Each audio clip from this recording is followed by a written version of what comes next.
In an age torn between collapsing empires and rising ambitions, a voice echoed through the sands of Arabia, a voice that would shake the world. From the scorched valleys of Mecca to the marble courts of Cordoba and the golden domes of Baghdad, this is the untold epic of how a revelation sparked a revolution and how that revolution became a civilization. The old powers were crumbling, Byzantium was weary, Persia was bleeding. Across the deserts, a message began to spread: one God, one community, one destiny.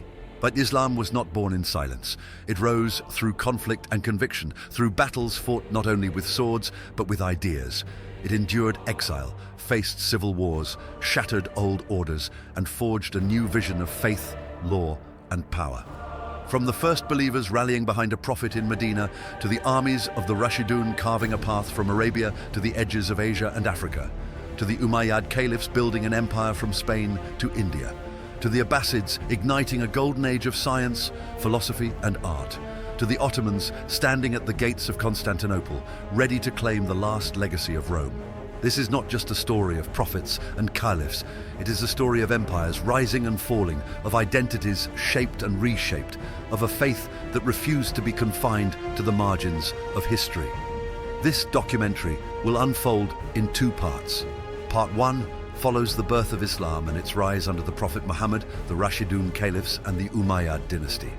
Part 2 begins with the Abbasid revolution and carries us through centuries of change, culminating in the Ottoman conquest of Constantinople in 1453. This is the complete saga, from revelation to empire. This is the history of Islam.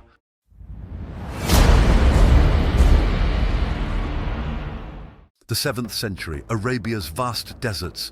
One man, one vision, it changed everything. This is the story of Islam, a faith born from revelation. Its impact, global, cultural revolutions, intellectual awakenings, and a destiny tied forever to medieval Europe and later to the whole Western civilization.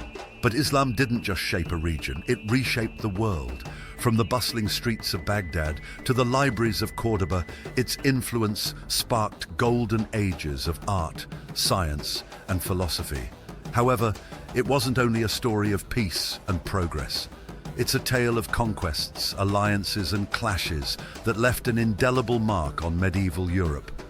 This journey takes us deep into the heart of history, where faith and power collided to shape the course of civilizations. Yet, in today's world, the echoes of this history are everywhere, on the news, in political debates, and in the narratives that pit Islam against the West and West against the Islam. We witnessed horrible terrorist attacks, burning Middle East, a horrible war in Gaza, etc. Violence like an eternal cycle. But here's the danger: falling into the trap of oversimplified propaganda from either side that can blind us to the complexities of the past that shape our present. That's why this video goes beyond surface-level takes, offering a deep, unbiased exploration of Islam's history, from its origins to its interactions with medieval Europe, to give you the context needed to truly understand modern conflicts. However, there is a problem: how to avoid falling into the same trap of propaganda and biased views when studying the history of Islam. How we will deal with those obstacles, and what is the best way to do it.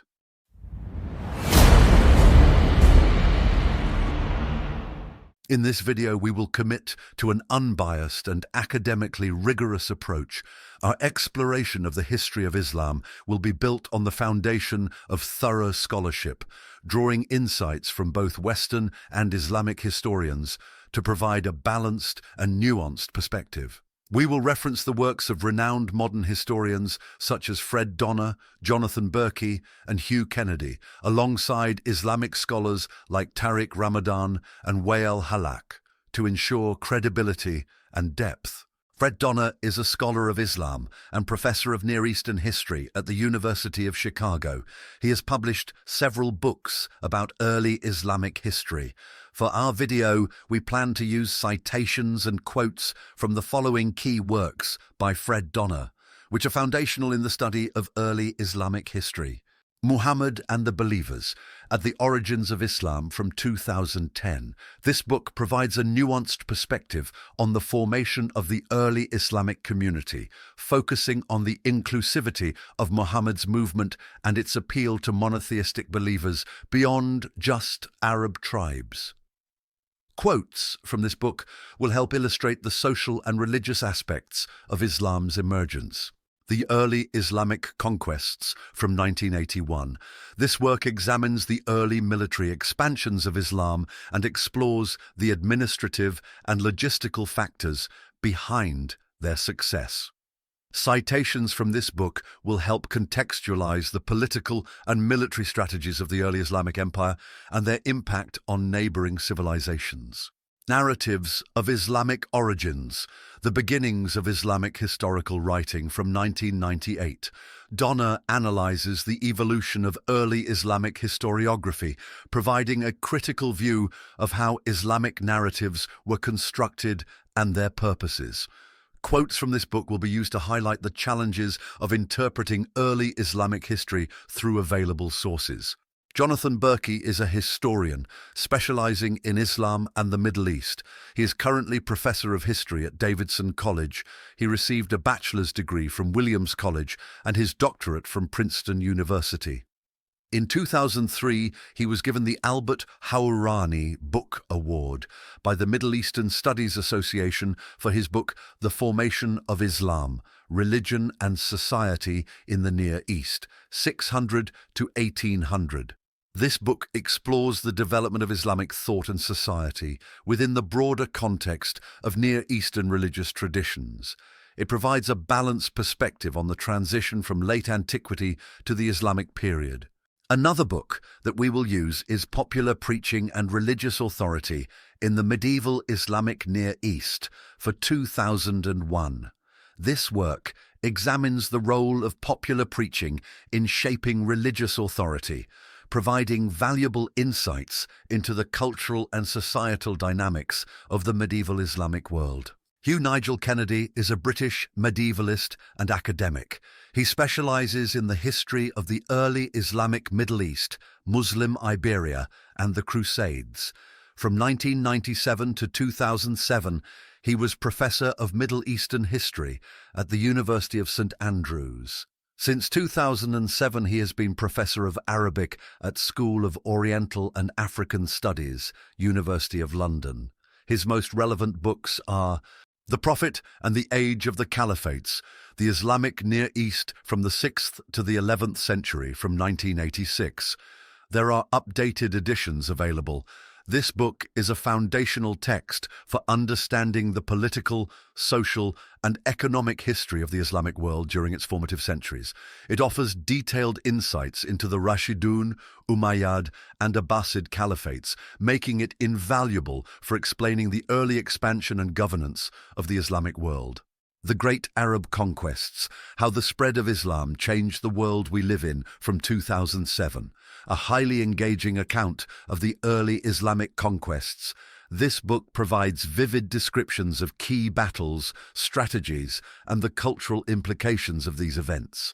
It is particularly useful for discussing the rapid territorial expansion of the Islamic world. When Baghdad ruled the Muslim world, the rise and fall of Islam's greatest dynasty from 2004. This work focuses on the Abbasid Caliphate, exploring the golden age of Islamic culture and science under their rule.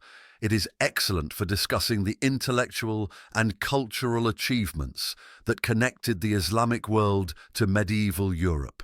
Tariq Ramadan is a Swiss Muslim academic, philosopher and writer. He was a professor of contemporary Islamic studies at St Antony's College, Oxford, and the Faculty of Theology and Religion, University of Oxford. He is a senior research fellow at Doshisha University in Japan and is also a visiting professor at the Université Mundiapolis in Morocco.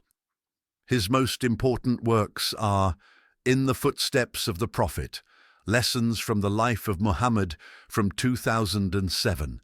This book provides a nuanced exploration of the life and teachings of the Prophet Muhammad, focusing on the spiritual, ethical, and social dimensions of his message. It's valuable for discussing Muhammad's role as a religious leader and reformer, connecting his life to the broader themes of Islamic history. The Quest for Meaning, Developing a Philosophy of Pluralism from 2010. While not strictly a historical text, this book examines the philosophical and ethical foundations of Islam, providing insights into how Islamic principles influenced cultural and intellectual traditions in both the Islamic world and medieval Europe. Western Muslims and the Future of Islam from 2004. This book explores the historical and contemporary relationship between Islam and the West.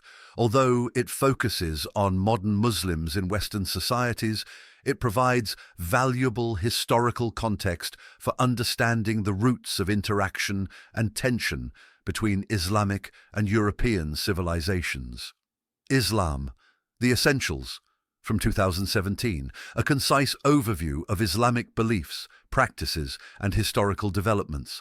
This book offers a foundational understanding of Islam's core tenets, which can be helpful in contextualizing its history and evolution.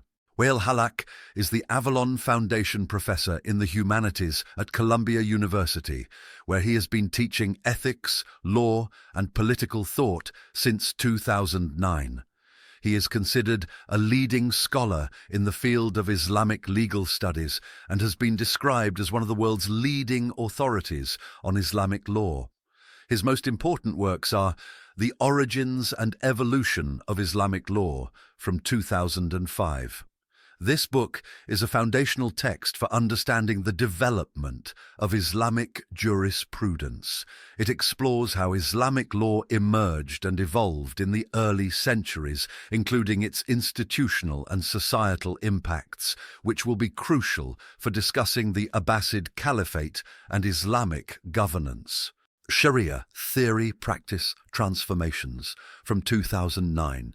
This comprehensive work examines the theoretical underpinnings and practical applications of Islamic law across history. It provides valuable insights into the integration of Sharia into medieval Islamic societies, as well as its relationship with political and social structures. The Impossible State, Islam, Politics and Modernity's Moral Predicament, from 2012. While primarily focused on the modern period, this book offers a critical analysis of the historical framework of Islamic governance, contrasting it with modern state structures. Its exploration of the moral and ethical dimensions of Islamic systems is relevant for understanding historical Islamic governance, authority, continuity, and change in Islamic law from 2001. This book delves into the historical continuity and adaptations of Islamic legal systems. It is invaluable for exploring the intellectual dynamism of Islamic law during the Islamic Golden Age and its influence on medieval societies, including interactions with European legal and cultural frameworks. We will also use some analyses of primary sources, early texts, chronicles, and archaeological findings. Alongside contemporary research, we aim to separate historical fact from myth or propaganda. This approach will allow us to embrace the complexities of history without oversimplification, offering a comprehensive and impartial journey through Islam's rise, its intricate interactions with medieval Europe, and its enduring influence on the world. Now that our method and sources are explained, it is time to move straight to our subject. We will begin our journey with short overview of history of Arabia until early 7th century.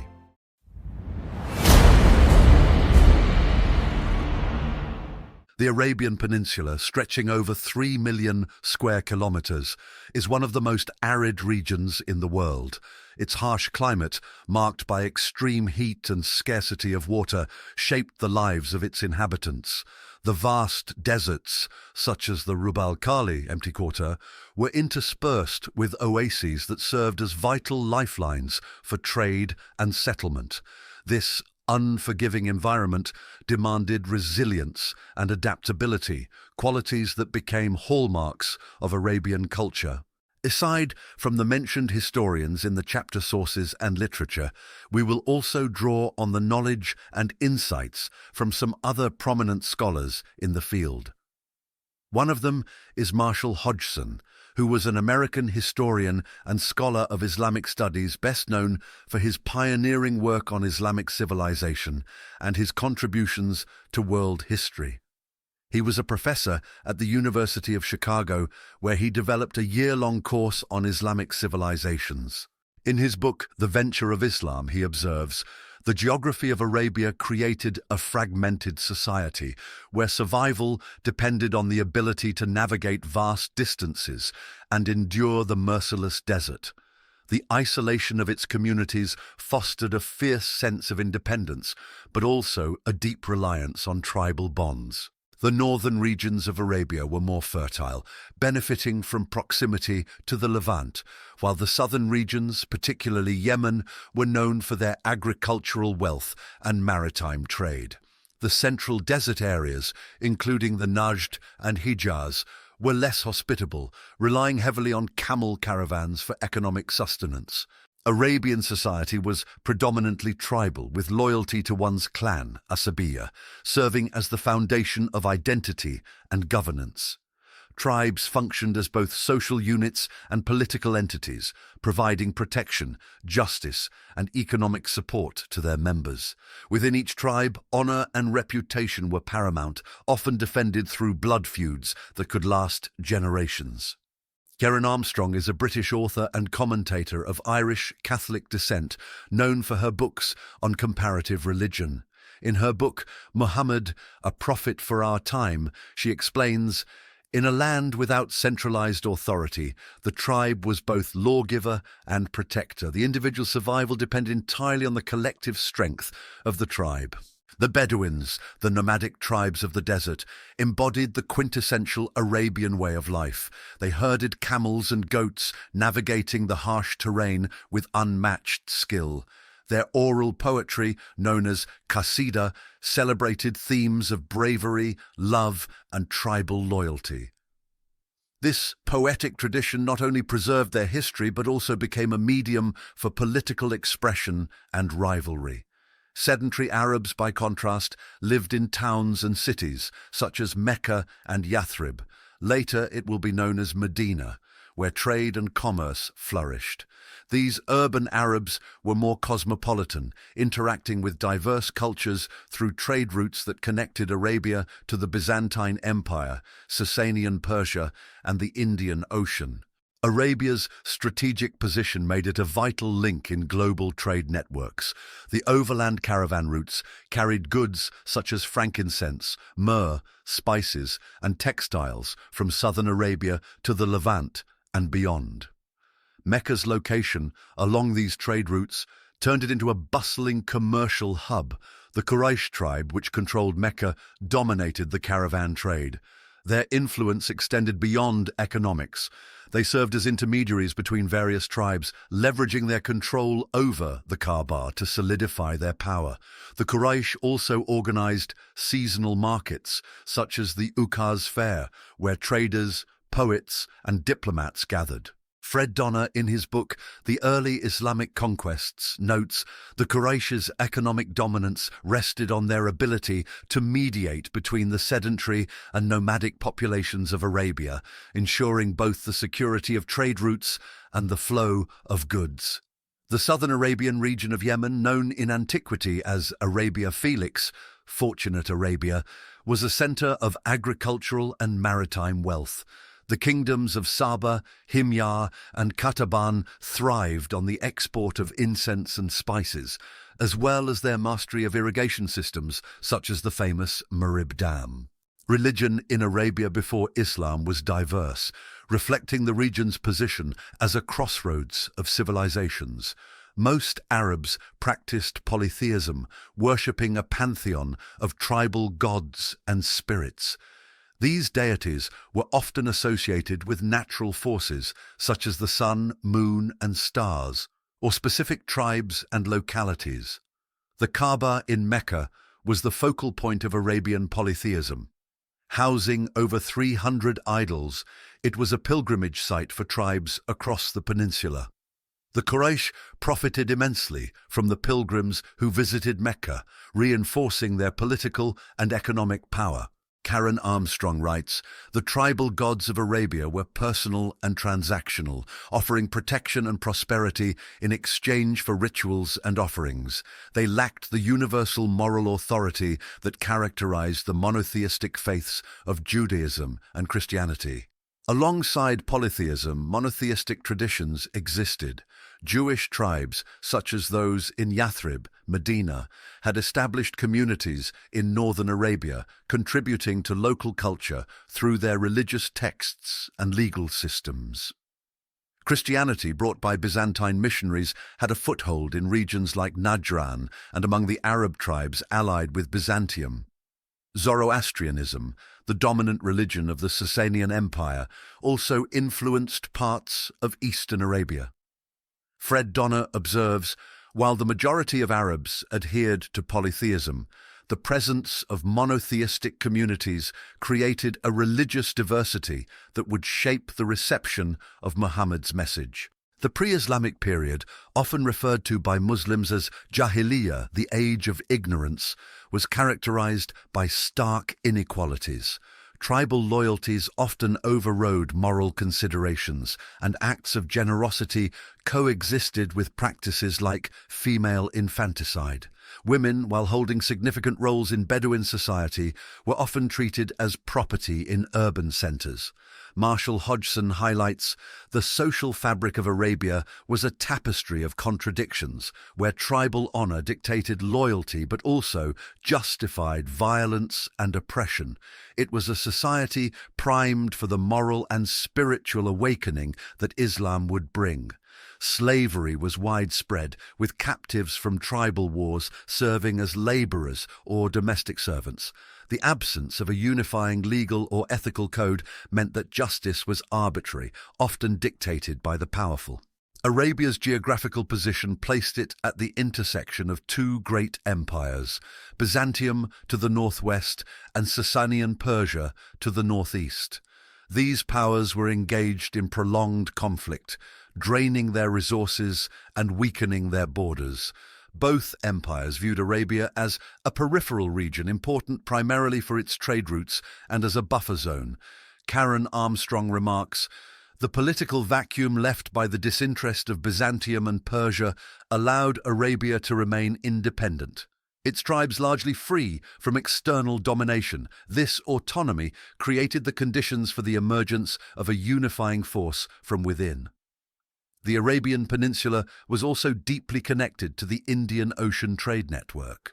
Ports like Aden and Hormuz facilitated the exchange of goods between Africa, India, and the Mediterranean, exposing Arabia to a wide array of cultural and economic influences. Pre-Islamic Arabia was a land of diversity, contradiction, and potential. Its fragmented tribal society, spiritual pluralism, and strategic position in global trade networks created a unique environment.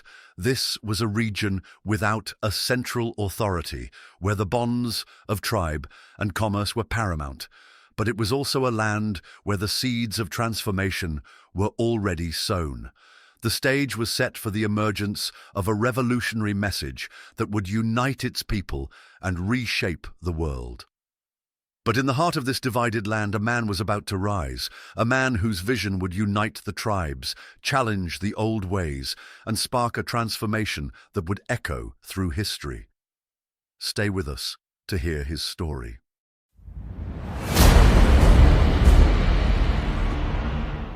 Muhammad ibn Abdullah was born around 570 AD in Mecca, a thriving commercial hub controlled by the Quraysh tribe. His birth coincided with the Year of the Elephant, a time remembered for the failed invasion of Mecca by Abraha, the Abyssinian-backed Yemeni ruler. This event, steeped in both legend and historical significance, imbued the era with a sense of divine purpose. Born into the Hashim clan, a respected but not wealthy branch of the Quraysh, Muhammad faced adversity from the very beginning. His father Abdullah passed away before his birth, and at just 6 years old, Muhammad lost his mother, Amina. Orphaned, he was cared for by his grandfather, Abdul Muttalib, until his passing 2 years later. Muhammad then came under the protection of his uncle Abu Talib, who would play a crucial role as his guardian and ally in later years. Fred Donner, in Muhammad and the Believers, reflects, Muhammad's early years of loss and vulnerability shaped his deep empathy for the weak and marginalized, a characteristic that would later define his prophetic mission. This profound empathy, born of personal hardship, became a cornerstone of his later teachings, inspiring a commitment to justice and care for society's most vulnerable. Despite these challenges, Muhammad grew into a resilient and resourceful young man. His experiences as an orphan not only taught him self-reliance, but also fostered a deep understanding of the struggles of those on society's margins. At the age of 25, Muhammad entered into a pivotal relationship that would profoundly shape his life. Khadija, a wealthy and accomplished widow 15 years his senior, hired Muhammad to manage her trade caravans. Impressed by his character and competence, she proposed marriage. Their union was deeply harmonious and marked by mutual respect. Khadija provided Muhammad with emotional and financial stability, freeing him to pursue his spiritual inclinations. She was the first to believe in his prophetic mission, standing by him during the most challenging periods of his life. Fred Donner remarks, Khadija's unwavering support was crucial not only to Muhammad's early preaching, but to his ability to endure the hostility of Meccan society. The couple had 4 daughters and 2 sons, though both sons died in infancy. Their eldest daughter, Fatima, would later play a significant role in Islamic history as the mother of the Prophet's grandsons, Hassan and Hussein. By his late 30s, Muhammad became increasingly disillusioned with the materialism and moral decay of Meccan society. The stark inequalities, exploitation of the poor, and disregard for justice deeply troubled him. Seeking solace and clarity, he began retreating to the cave of Hira, a small cavern in the mountains outside Mecca. It was during one of these retreats in 610 AD that Muhammad experienced the event that would change his life and the course of history. The angel Gabriel appeared, commanding him to recite. Terrified and unsure of what was happening, Muhammad fled the cave, seeking comfort in Khadija.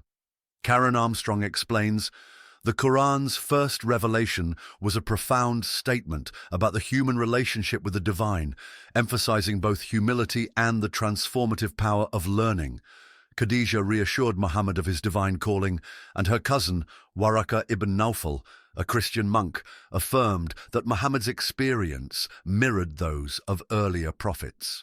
The Quran's early revelations were poetic and urgent, addressing both spiritual and social concerns. Key themes included monotheism, Tawheed, the oneness of God, rejecting the polytheistic practices of Meccan society, justice and accountability, a call for fairness and compassion, particularly for the poor, orphans, and marginalized. Judgment Day, a reminder of the ultimate accountability before God, a theme that both inspired and terrified listeners. Fred Donner writes, the Quran's early messages were radical in their simplicity. They not only challenged the religious practices of Mecca, but also threatened the social and economic order. Initially, Muhammad shared his revelations privately with close family and friends. His first followers included Khadija, Ali, his young cousin, Abu Bakr, a respected merchant, and Zayd ibn Haritha, a freed slave. As the number of believers grew, the Quraysh elite began to take notice. The Quraysh viewed Muhammad's message as a direct challenge to their power. His denunciation of idol worship threatened the pilgrimage trade, while his emphasis on social justice undermined the established hierarchies. The Quran's verses recited publicly became a rallying cry for the disenfranchised. Tariq Ramadan, in his book In the Footsteps of the Prophet, writes, Muhammad's call for justice and spiritual equality disrupted the foundations of Meccan society, directly opposing its concentration of wealth and privilege. Wael Halak, in his work Sharia, Theory, Practice, Transformations, adds, the Prophet's teachings introduced a moral framework that challenged not only the theological core of Mecca's polytheism, but also its entrenched social order. The opposition quickly turned to persecution. Converts, particularly slaves and the poor, faced brutal treatment. Bilal ibn Rabah, an Ethiopian slave who embraced Islam, was tied to the burning sand and whipped, yet he refused to renounce his faith, crying out, "One God, one God." Fred Donner observes, the courage of Muhammad's early followers in the face of relentless persecution demonstrated the strength of the Quranic message and the charisma of the Prophet. As the opposition intensified, Muhammad and his followers found themselves increasingly isolated. The Quraysh imposed a boycott on the Hashim clan, cutting off trade and social ties. These years, known as the Years of Sorrow, were marked by severe hardship, compounded by the deaths of Khadija and Abu Talib in quick succession. But as Muhammad's message spread, it began to disrupt the fabric of Meccan society. What started as quiet whispers of monotheism soon turned into a movement that challenged the powerful, threatened the status quo, and faced relentless resistance. The struggle was just beginning. The story started to get bloody.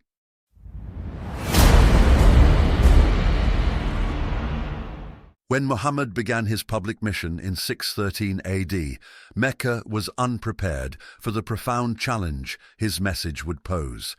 The Quraysh, who wielded immense political and economic power as the custodians of the Kaaba, initially dismissed him as a harmless preacher. However, as his followers grew in number, the implications of his teachings became clear. Muhammad's monotheistic message not only called for the worship of one God, Tawhid, but also threatened the economic and social structures that underpinned Meccan society. The Quran openly criticized idolatry, denouncing the tribal gods of Arabia as powerless and man-made. Muhammad's recitations struck at the core of Meccan identity. Fred Donner observes in his book, Muhammad and the Believers, the Quraysh recognized that Muhammad's call for monotheism was more than a theological disagreement. It was a direct challenge to the very foundation of their authority and wealth. The Kaaba, as the central shrine of Arabian polytheism, attracted pilgrims from across the peninsula. This pilgrimage trade was a major source of income for the Quraysh. A shift to monotheism, which rejected idol worship, would dismantle the economic benefits tied to these religious practices. As Muhammad's influence grew, the Quraysh's hostility intensified. Determined to suppress the nascent movement, they turned to intimidation, propaganda, and brutal violence. The early converts, drawn predominantly from society's marginalized and vulnerable groups, slaves, women, and the poor, bore the full weight of this persecution. Their defiance, however, highlighted the growing appeal of Muhammad's message, a faith rooted in equality and justice that challenged the rigid social hierarchies of Meccan society. Among the most harrowing stories of this period is that of Bilal ibn Rabah, an Ethiopian slave who embraced Islam despite the inherent dangers. His owner, enraged by his defiance, subjected him to horrific torture. Bilal was dragged to the scorching desert sands, tied down, and a heavy rock was placed on his chest, crushing him under its weight. His tormentors demanded that he renounce his faith and return to idol worship. Yet, through excruciating pain, Bilal remained steadfast, repeatedly proclaiming, "One God, one God." Hugh Kennedy, in The Prophet and the Age of the Caliphates, writes, Bilal's unwavering defiance in the face of inhuman persecution exemplified the transformative power of Muhammad's teachings, inspiring resilience among the early believers. Similarly, Jonathan Berkey, in The Formation of Islam, observes, Bilal's story symbolizes the Quranic promise of dignity and equality for all, regardless of race or status, a revolutionary concept in a deeply hierarchical society. The Quraysh leaders also sought to undermine Muhammad's reputation through slander. They accused him of being a sorcerer, a poet, or a madman, labels that carried significant stigma in Arabian culture. These accusations are reflected in the Quran. Fred Donner notes, the Quraysh's propaganda was designed not only to discredit Muhammad, but to isolate him socially and politically, cutting off his influence before it could take root. In their efforts to suppress the nascent Muslim community, the Quraysh imposed a boycott on Muhammad's clan, the Hashim. This boycott, which lasted for 3 years, prohibited marriage, trade, and social interactions with members of the clan. The sanctions aimed to pressure Abu Talib, Muhammad's uncle and protector, into withdrawing his support. The boycott forced the Hashim clan to retreat to a ravine outside Mecca known as the Shib Abi Talib. Isolated and deprived of resources, they faced starvation and extreme hardship. Reports of children crying from hunger became common, and the clan relied on occasional outside support to survive. Marshall Hodgson, in The Venture of Islam, remarks, the Quraysh's boycott was a calculated act of collective punishment aimed at breaking the unity of Muhammad's supporters. Yet, rather than weakening their resolve, it deepened their solidarity. The death of 2 of Muhammad's most steadfast supporters in 619 AD marked one of the darkest periods of his life. Khadija, his wife and the first believer in his mission, passed away after years of supporting him through both personal and public struggles. Soon after, Abu Talib, his uncle and protector, also died, leaving Muhammad vulnerable to the Quraysh's aggression. Fred Donner observes, the deaths of Khadija and Abu Talib stripped Muhammad of both emotional and political support, making him an open target for the Quraysh. Without Abu Talib's protection, the Quraysh's threats escalated. Muhammad was publicly mocked, pelted with stones, and subjected to humiliation. On one occasion, he was attacked while praying at the Kaaba with animal entrails placed on his back. Yet, despite these indignities, he remained steadfast. Karen Armstrong writes, the year of sorrow was a time of profound loss and vulnerability for Muhammad, yet it also demonstrated his resilience and his unwavering faith in the divine mission. Amid these hardships, Muhammad experienced a profound spiritual event known as the Isra and Mi'raj. According to Islamic tradition, he was transported from the Kaaba in Mecca to the Al-Aqsa Mosque in Jerusalem, and from there he ascended to the heavens. During this journey he met earlier prophets, including Moses and Jesus, and received the command for daily prayers. The Isra and Mi'raj reinforced Muhammad's conviction in his mission, offering a vision of divine purpose and support. Karen Armstrong describes the event as a symbolic affirmation of Muhammad's role as the final messenger, connecting his mission to the broader Abrahamic tradition. By 620 AD, it became clear that Mecca would not embrace Muhammad's message. He began seeking alliances beyond the city, traveling to nearby towns like Taif to spread Islam. However, his efforts were met with rejection, often accompanied by hostility. In Taif, he was driven out by an angry mob that pelted him with stones, leaving him bloodied and dejected. Fred Donner remarks, the rejection at Taif was a moment of profound despair for Muhammad, yet it also demonstrated his persistence in the face of overwhelming adversity. This period of struggle set the stage for a significant breakthrough. In 622 AD, Muhammad received an invitation from the leaders of Yathrib, later Medina, to mediate their tribal disputes. This invitation marked the beginning of a new chapter in Muhammad's mission and the Islamic movement.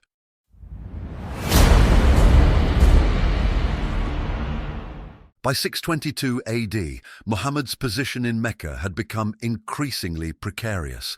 The death of his uncle, Abu Talib, had left him without tribal protection, and the Quraysh's opposition had escalated to assassination plots.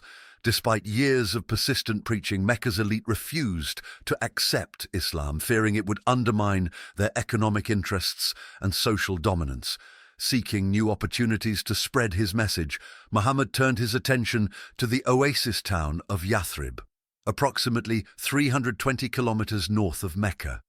Yathrib was politically fragmented, plagued by violent disputes between its two major Arab tribes, the Aws and Khazraj, and tensions with the town's Jewish tribes. Impressed by Muhammad's reputation for wisdom and fairness, Yathrib's leaders invited him to mediate their conflicts. Fred Donner in Muhammad and the Believers writes, "The invitation from Yathrib was a pivotal moment, marking the first time that Muhammad's leadership was recognized beyond the confines of Mecca. It represented a shift from persecution to the establishment of a community based on Islamic principles. Muhammad instructed his followers to migrate to Yathrib in small groups to avoid detection by the Quraysh. This migration, known as the Hijra, marked the beginning of the Islamic calendar and the transition of Islam from a persecuted movement to a cohesive socio-political force. The Hijra, the migration of Muhammad and his followers from Mecca to Yathrib, later Medina, marked a pivotal moment in Islamic history. However, it was fraught with danger. The Quraysh, determined to thwart Muhammad's plans, launched a relentless effort to capture him. Under the cover of darkness, Muhammad and his closest companion Abu Bakr fled Mecca, evading their pursuers at every turn. In their escape, the two sought refuge in the Cave of Thor, located south of Mecca. For 3 tense days, they hid as Quraysh search parties combed the surrounding area. The precariousness of their situation underscored the immense risk they faced, and their survival became a defining moment in the nascent Muslim community's struggle. Hugh Kennedy, in The Prophet and the Age of the Caliphates, describes the Hijra as a turning point in the establishment of Islam, transforming it from a persecuted faith into a burgeoning political and religious movement. Jonathan Berkey, in The Formation of Islam, notes, "The Hijra was not merely an escape, but a calculated and significant step toward creating a new social and political order grounded in Muhammad's teachings." When the search parties abandoned their pursuit, Muhammad and Abu Bakr resumed their journey across the harsh terrain. Their eventual arrival in Yathrib was met with widespread enthusiasm, as its inhabitants welcomed Muhammad as both a spiritual leader and a statesman. This migration marked the establishment of the first Islamic polity, where the ideals of the new faith would begin to take shape in governance and community life. Muhammad's arrival in Yathrib marked a dramatic transformation. No longer a marginalized preacher, he now assumed the role of a statesman and leader. Yathrib was renamed Medina, Madinat al-Nabi, the city of the Prophet, and Muhammad set about creating a unified community among its diverse population. One of Muhammad's first acts as leader was to draft the Constitution of Medina, a groundbreaking document that formalized the principles of governance for the nascent Islamic State.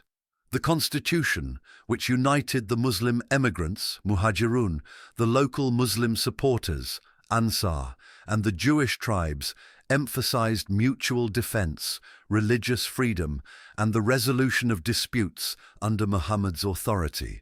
Key provisions of the Constitution included unity. All parties were to regard themselves as a single community, Ummah, despite differences in religion or tribal affiliation. Collective defense, an attack on one group was to be regarded as an attack on all. Religious freedom. Jews were granted the right to practice their religion without interference. Leadership. Muhammad was recognized as the ultimate arbiter in disputes. Fred Donner remarks, The Constitution of Medina was revolutionary, representing one of the earliest attempts to create a pluralistic society based on shared responsibilities and justice. The first major conflict between the Muslims and the Quraysh occurred at the Battle of Badr in 624. Muhammad, seeking to disrupt Meccan trade, led a force of 313 poorly equipped men to intercept a Quraysh caravan. The Quraysh responded by assembling an army of 1,000 to protect their interests. Despite being outnumbered, the Muslim forces achieved a stunning victory. Key factors included their superior discipline, the strategic use of terrain, and their unwavering belief in divine support. Hugh Kennedy, in The Prophet and the Age of the Caliphates, writes, "Badr was a turning point, not only because of its military significance, but because it validated Muhammad's leadership and galvanized the Muslim community." The Quraysh sought revenge the following year in 625 at the Battle of Uhud. The Muslims initially gained the upper hand, but a strategic mistake cost them dearly. A group of archers, disobeying Muhammad's orders, abandoned their position to pursue spoils, leaving the Muslim flank exposed. The Quraysh counterattacked, inflicting heavy losses. Muhammad himself was injured in the battle. Fred Donner observes, "Uhud was a painful lesson in the consequences of disunity, but it also reinforced the importance of discipline and obedience to leadership." The most dramatic confrontation came during the Battle of the Trench in 627. The Quraysh, supported by allied tribes, launched a massive siege against Medina. Muhammad, anticipating their tactics, employed an innovative defensive strategy by ordering a trench to be dug around the city, a tactic inspired by Persian warfare. The trench neutralized the Quraysh's cavalry, stalling the siege. Internal discord among the Quraysh alliance eventually forced their withdrawal, marking a decisive victory for the Muslims. Karen Armstrong writes, "The Battle of the Trench demonstrated Muhammad's adaptability and strategic brilliance, solidifying his position as both a spiritual and military leader." Beyond military conflicts, Muhammad focused on consolidating the Muslim community in Medina. His leadership emphasized justice, compassion, and the practical application of Quranic principles. Muhammad established a system of zakat, charitable giving, redistributing wealth to support the poor and vulnerable. This not only strengthened social cohesion, but also reflected Islam's emphasis on economic justice. Daily prayers, salah, fasting during Ramadan, and the observance of communal worship became central practices, fostering a shared sense of identity and purpose. Muhammad negotiated alliances with neighboring tribes, expanding Islam's influence and ensuring Medina's security.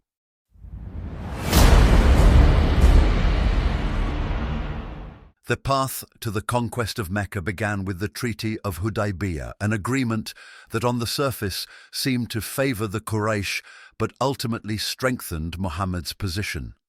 In 628 AD, Muhammad led a group of 1,400 Muslims on a pilgrimage to Mecca. Although the Quraysh denied them entry, negotiations resulted in a 10-year truce, allowing future pilgrimages. Key terms of the treaty were Muslims would return to Medina without completing their pilgrimage, but could return the following year. Hostilities between the Quraysh and Muslims would cease for 10 years. Other tribes were free to ally with either party, while some Muslims saw the treaty as a humiliation. Muhammad understood its strategic value. It granted legitimacy to the Muslim community and provided a period of peace during which Islam's influence could grow. Fred Donner, in Muhammad and the Believers, observes, "The Treaty of Hudaybiyah was a masterstroke of diplomacy, showcasing Muhammad's ability to prioritize long-term goals over immediate victories." The fragile truce held for 2 years until a Quraysh-aligned tribe attacked a Muslim ally, violating the treaty. This breach gave Muhammad the opportunity to take decisive action. By this time, the balance of power had shifted significantly. Islam had spread across Arabia, and Muhammad's alliances with other tribes ensured that the Quraysh were increasingly isolated.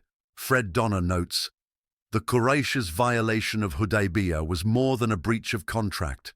It was a miscalculation of the growing political and military strength of the Muslim community."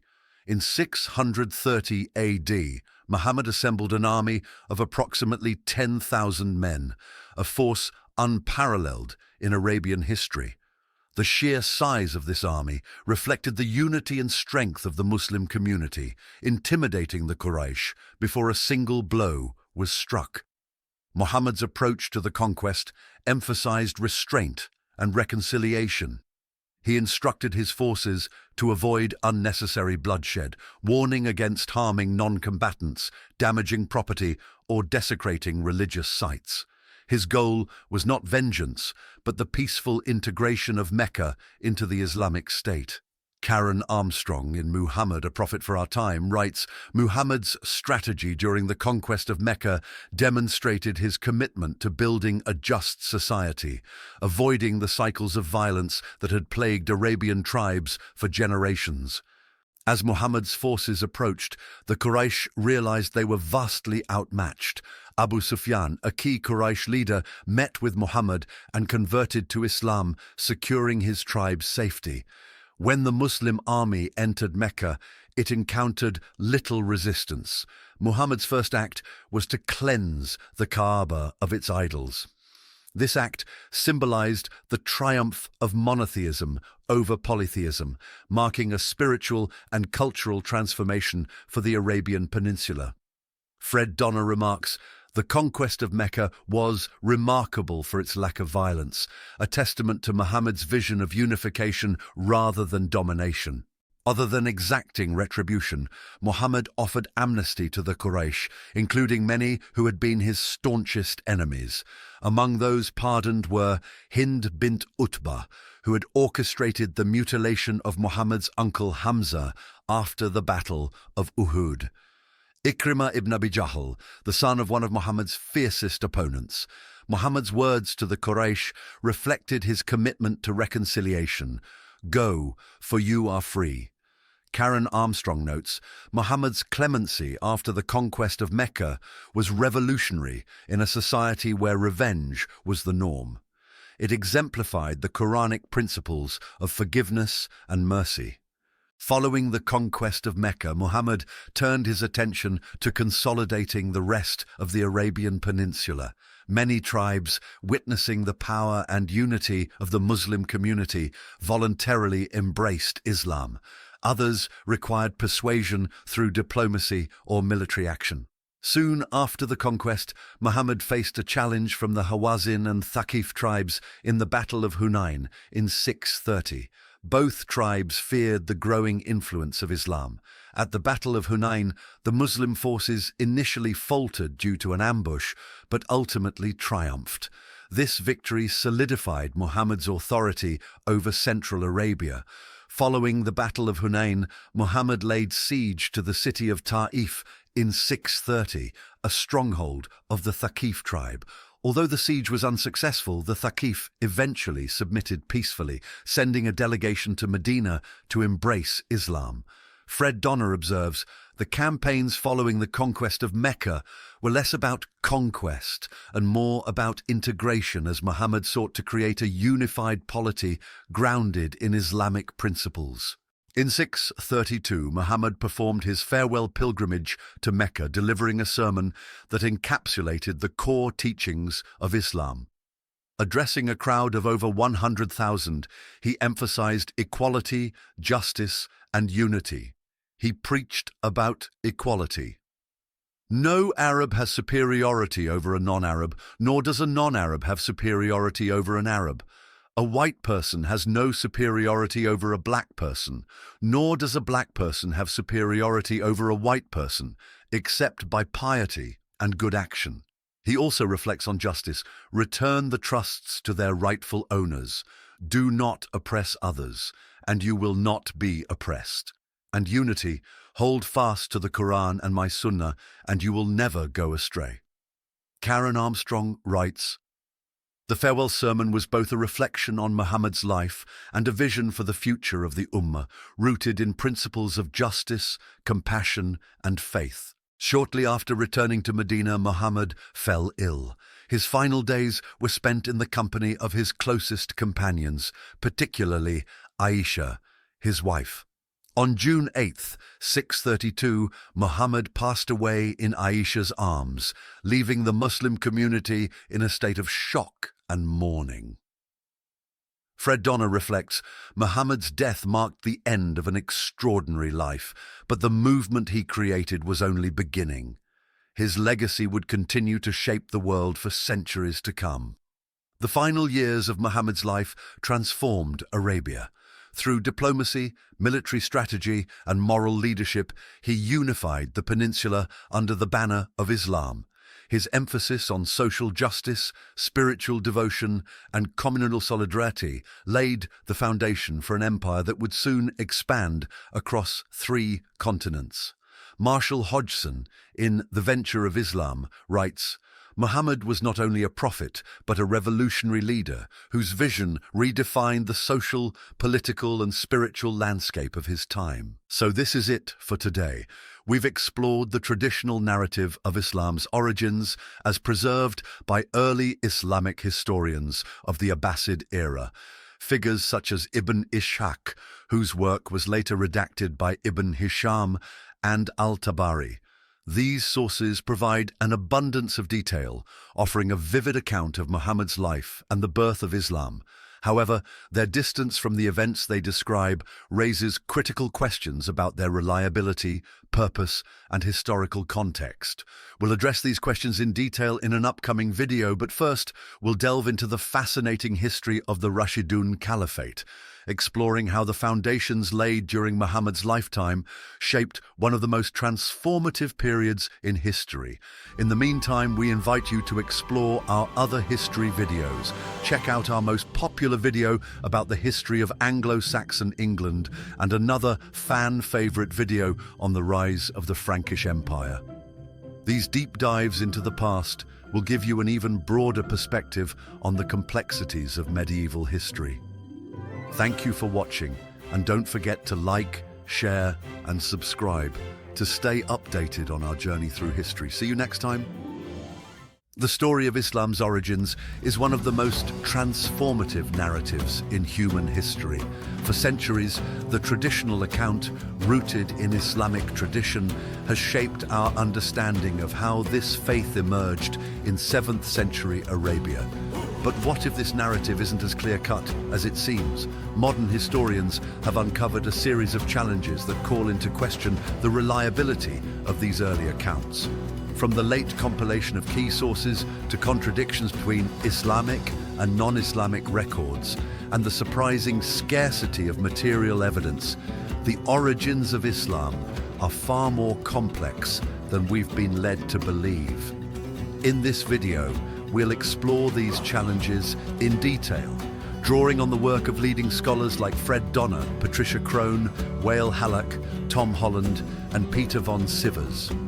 By the end, you'll have a deeper understanding of the historiographical debates surrounding one of history's most pivotal moments. Let's dive in. One of the most significant challenges to the traditional narrative of Islamic origins lies in the late compilation of Islamic sources.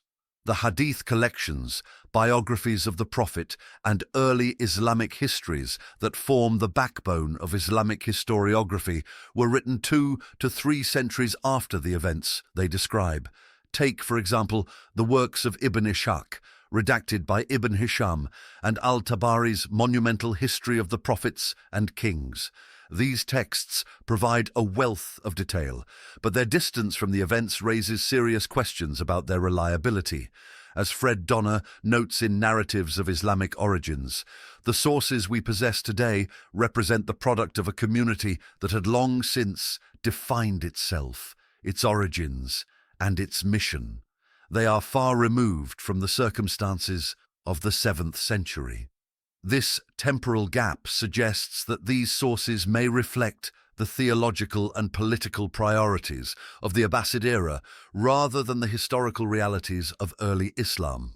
To understand why this is such a critical issue, we need to look at the historical context in which these sources were compiled. The Abbasid Caliphate, which ruled from 750 to 1258 CE, was a period of immense cultural and intellectual flourishing. It was during this time that many of the key Islamic texts we rely on today were written.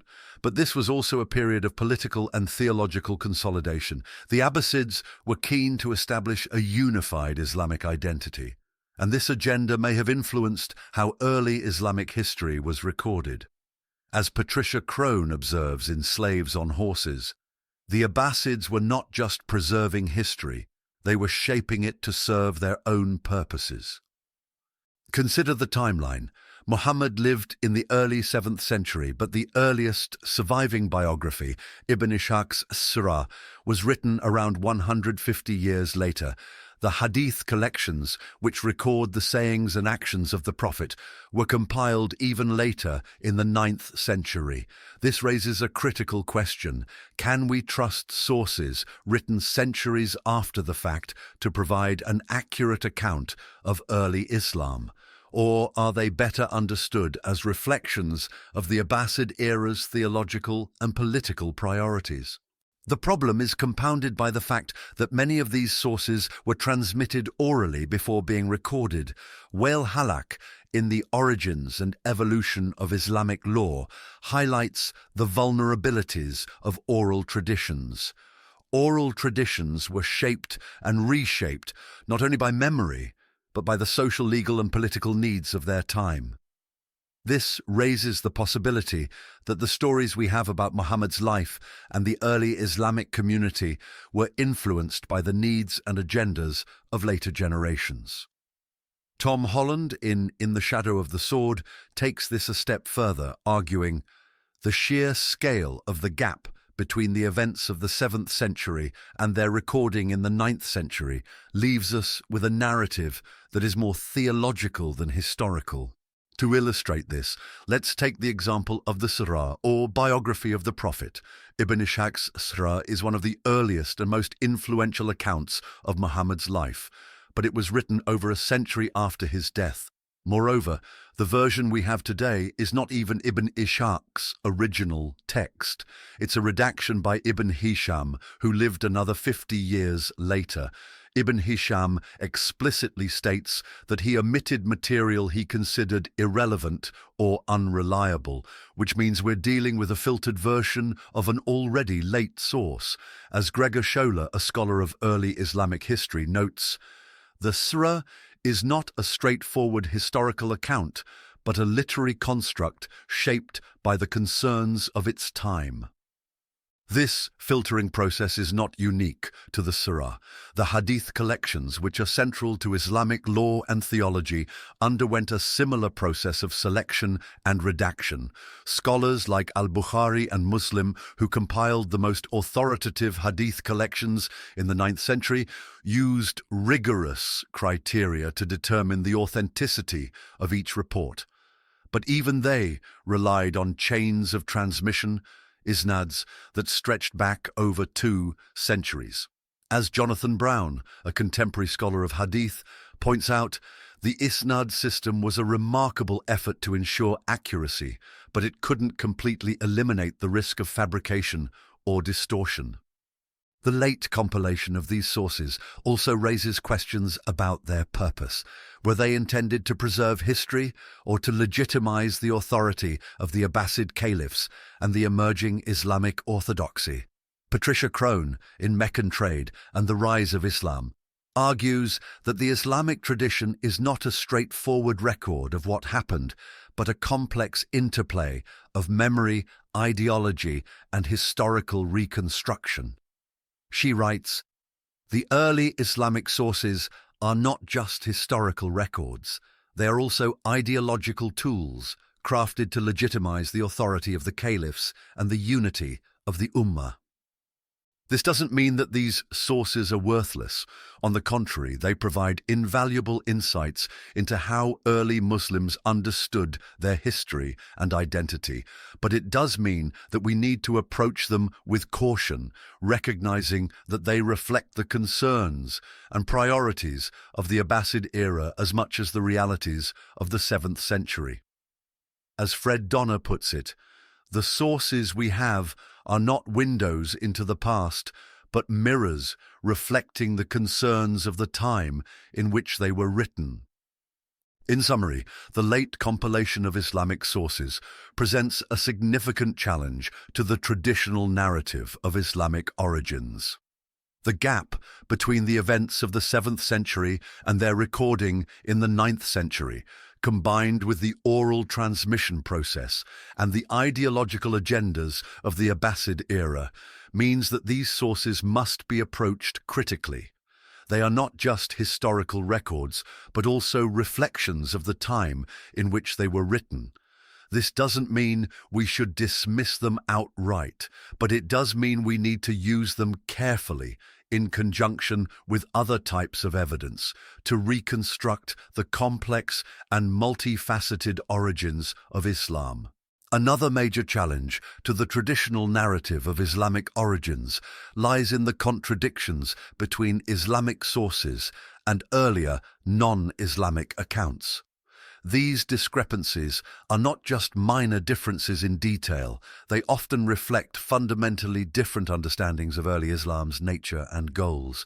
To explore this, let's begin with the non-Islamic sources, which provide a unique outsider's perspective on the rise of Islam. One of the earliest non-Islamic references to Muhammad comes from the Doctrina Jacobi, a Christian text written in the 630 s, just a few years after Muhammad's death.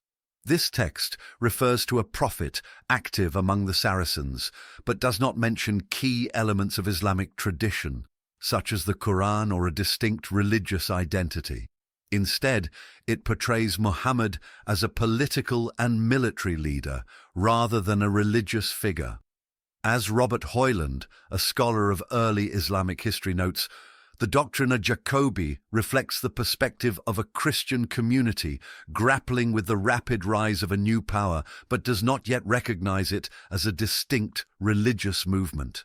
Similarly, the Syriac Chronicle of 640, written by a Christian monk in Mesopotamia, mentions Muhammad but focuses on his role as a military leader.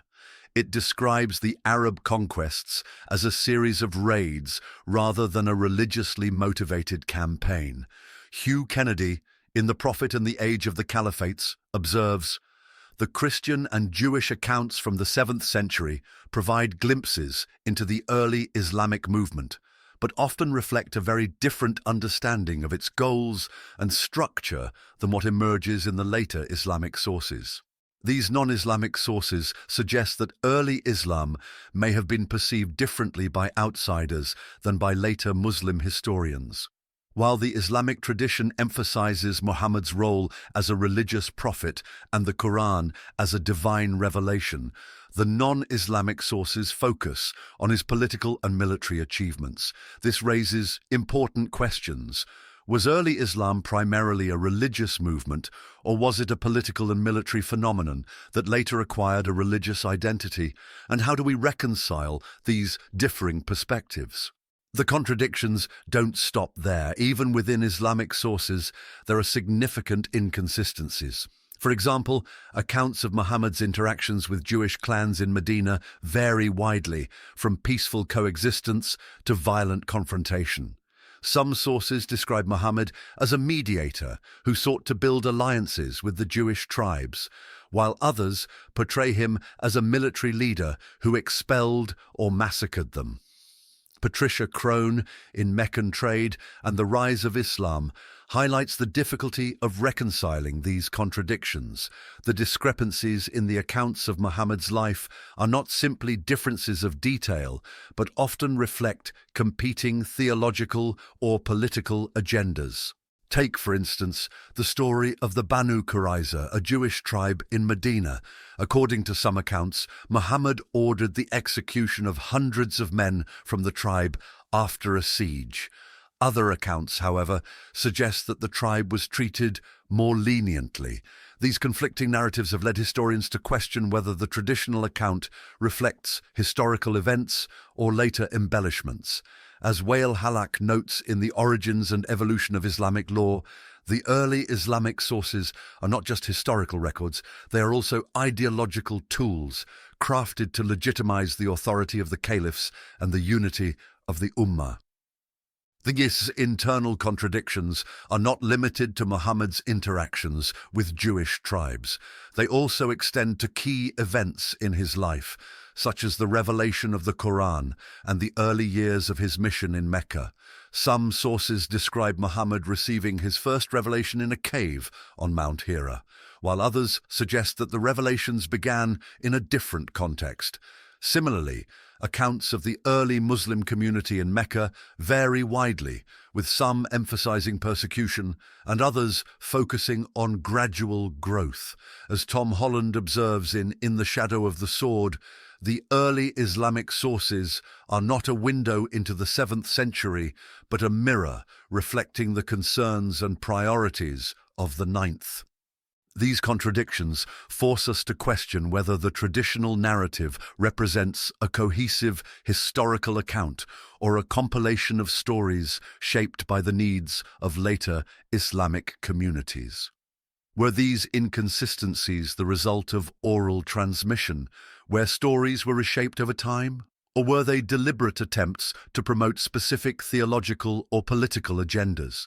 As Peter von Sivers argues in The Islamic World in the Age of European Expansion, the early Islamic sources are not just historical records, they are also ideological tools, crafted to legitimize the authority of the caliphs and the unity of the Ummah. In summary, the contradictions across accounts, both between Islamic and non-Islamic sources and within Islamic tradition itself, present a significant challenge to the traditional narrative of Islamic origins. These discrepancies force us to question whether the traditional narrative is a cohesive historical account or a compilation of stories shaped by the needs of later Islamic communities. By engaging with these contradictions, we gain a deeper understanding of the complex and multifaceted process that gave rise to one of history's most transformative civilizations. One of the most striking challenges to the traditional narrative of Islamic origins is the scarcity of contemporary evidence from the 7th century. Unlike other major world religions, such as Christianity or Buddhism, early Islam left behind very little material evidence from its formative period. This absence forces historians to rely heavily on later textual sources, which, as we've seen, come with their own set of challenges. Let's explore what we do and don't have from this critical period. First, let's look at coins, which are often considered some of the most reliable artifacts for understanding historical periods. Coins from the early Islamic period provide fascinating insights, but they also raise questions. Early Islamic coins, for example, often retain Byzantine and Sasanian imagery with only minor additions, such as the Arabic phrase Bismillah, in the name of God. Fred Donner, in Muhammad and the Believers, observes, the early Islamic coinage reflects a pragmatic adaptation of existing administrative systems rather than the assertion of a distinct religious identity.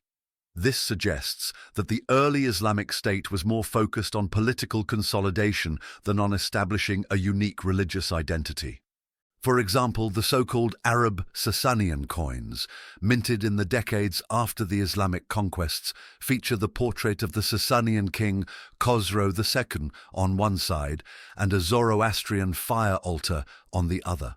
The only distinctly Islamic element is the addition of the phrase Bismillah in Arabic. This blending of imagery suggests a gradual transition rather than a sudden break with the past. As Tom Holland notes in The Shadow of the Sword, The early Islamic coinage tells a story of continuity rather than revolution, of adaptation rather than innovation. Next, let's turn to papyrus documents, which provide another important source of contemporary evidence. These documents, mostly from Egypt and the Levant, include administrative records, tax receipts, and legal agreements, while they offer valuable insights into the early Islamic state. They rarely reference Islam explicitly. Terms like Amir al-Mu'minin, commander of the believers, suggest a monotheistic leadership, but do not indicate a fully developed Islamic identity. Wael Halak, in Sharia. Theory, practice, transformations. Notes. The early administrative practices of the Islamic State seem to have been more concerned with governance and taxation than with the establishment of religious orthodoxy. For example, a papyrus from 642 CE, just a decade after Muhammad's death, records a tax agreement between the Arab conquerors and the local Christian population. The document refers to the Arab leader as Amir al-Mu'minin, but makes no mention of Islam or the Quran. This suggests that the early Islamic State was primarily focused on maintaining order and collecting taxes rather than promoting a new religious identity. As Robert Hoyland observes in God's Path, the early Islamic State was more interested in practical governance than in theological innovation. Perhaps the most surprising gap in the evidence comes from Mecca and Medina, the heartlands of early Islam. Despite their central role in Islamic tradition, these cities have yielded very little archaeological evidence from the 7th century. This absence is partly due to the sacred nature of these sites, which has limited archaeological excavations. However, the lack of material evidence has fueled speculation about the historical role of these cities in early Islam. As Tom Holland argues in the Shadow of the Sword, the absence of contemporary evidence from Mecca and Medina forces us to rely on texts that were written centuries later, raising questions about their historical accuracy. For example, there is no archaeological evidence for the Kaaba, the sacred shrine in Mecca, dating back to the 7th century. The earliest physical evidence for the Kaaba comes from much later periods. Similarly, there is no contemporary evidence for Muhammad's house in Medina or the mosque he is said to have built there. This lack of material evidence has led some historians to question whether Mecca and Medina played the central role in early Islam that the traditional narrative suggests. As Patricia Crone and Michael Cook argue in Hagerism, the traditional account of Islam's origins may be more myth than history, shaped by the needs of later generations rather than the realities of the 7th century. The scarcity of contemporary evidence is not limited to Mecca and Medina. Across Arabia, there is very little material evidence from the 7th century that can be directly linked to early Islam. This absence is particularly striking when compared to the wealth of evidence from other regions and periods. For example, the Byzantine and Sasanian empires, which preceded the rise of Islam, left behind extensive archaeological records, including coins, inscriptions, and monumental architecture. By contrast, early Islam appears almost invisible in the archaeological record. As Fred Donner notes in Muhammad and the Believers, the early Islamic movement may have been more fluid and dynamic than the traditional narrative suggests, leaving behind fewer traces in the material record. This raises important questions. Why is there so little contemporary evidence for early Islam? Was it a deliberate choice, reflecting the early Islamic community's focus on oral tradition and simplicity? Or is it a sign that the traditional narrative of Islam's origins is more myth than history, shaped by the needs of later generations rather than the realities of the 7th century? As Peter von Sivers argues in The Islamic World in the Age of European Expansion, the absence of contemporary evidence forces us to rethink our assumptions about early Islam and its origins. In summary, the scarcity of contemporary evidence from the 7th century presents a significant challenge to the traditional narrative of Islamic origins. The limited material evidence, whether coins, papyri, or archaeological finds, suggests that early Islam may have been more fluid and dynamic than the traditional narrative suggests. By engaging with this sparse evidence, we gain a deeper understanding of the complex and multifaceted process that gave rise to one of history's most transformative civilizations. One of the most intriguing challenges to the traditional narrative of Islamic origins lies in the Quran's terminology. The text overwhelmingly refers to its audience as believers, mu'minun, rather than Muslims, muslimun. This distinction may seem subtle, but it has profound implications for how we understand the early Islamic community. Let's explore what the Quran tells us about these believers and how this challenges our understanding of early Islam. The Quran, as the foundational text of Islam, provides our earliest window into the beliefs and practices of the early community. But unlike later Islamic sources, the Quran does not present a clear, unified picture of a distinct religious identity. Instead, it describes a community of believers who share a commitment to monotheism and ethical living, but are not necessarily defined by the rituals and doctrines we associate with Islam today. Fred Donner, in Muhammad and the Believers, argues the early believers movement was not strictly confessional, but sought to revive Abrahamic monotheism. It was only later that the community began to define itself more narrowly as Muslim. For example, Quran 2:62 states, "Indeed, those who believed and those who were Jews or Christians or Sabians, whoever believed in God and the last day and did righteousness, will have their reward with their Lord, and no fear will there be concerning them, nor will they grieve." This verse suggests that the early community was inclusive, embracing anyone who believed in one God and lived a righteous life, regardless of their specific religious affiliation. As Jonathan Berkey notes in The Formation of Islam, the Quran's inclusivity reflects the fluid and dynamic nature of the early Islamic community, which had yet to solidify its religious boundaries. This fluidity is further reflected in the Quran's use of the term Muslim. While the word appears in the text, it is used far less frequently than believer, and often in a broader sense, meaning one who submits to God. This suggests that the early community may have seen itself as part of a larger monotheistic tradition rather than a distinct religious movement. As Patricia Crone observes in Meccan Trade and the Rise of Islam, the Quran's language reflects a community that was still in the process of defining itself, drawing on existing monotheistic traditions rather than breaking away from them. This raises important questions. When and how did the early community transition from a broad movement of believers to a distinct religious identity defined as Islam? And what role did Muhammad play in this process? The Quran itself provides few answers, as it focuses more on theological and ethical teachings than on historical details. This has led historians to turn to other sources, such as early Islamic histories and non-Islamic accounts, to piece together the story. The transition from a community of believers to a distinct Islamic identity appears to have been a gradual process, shaped by political and theological developments over several centuries.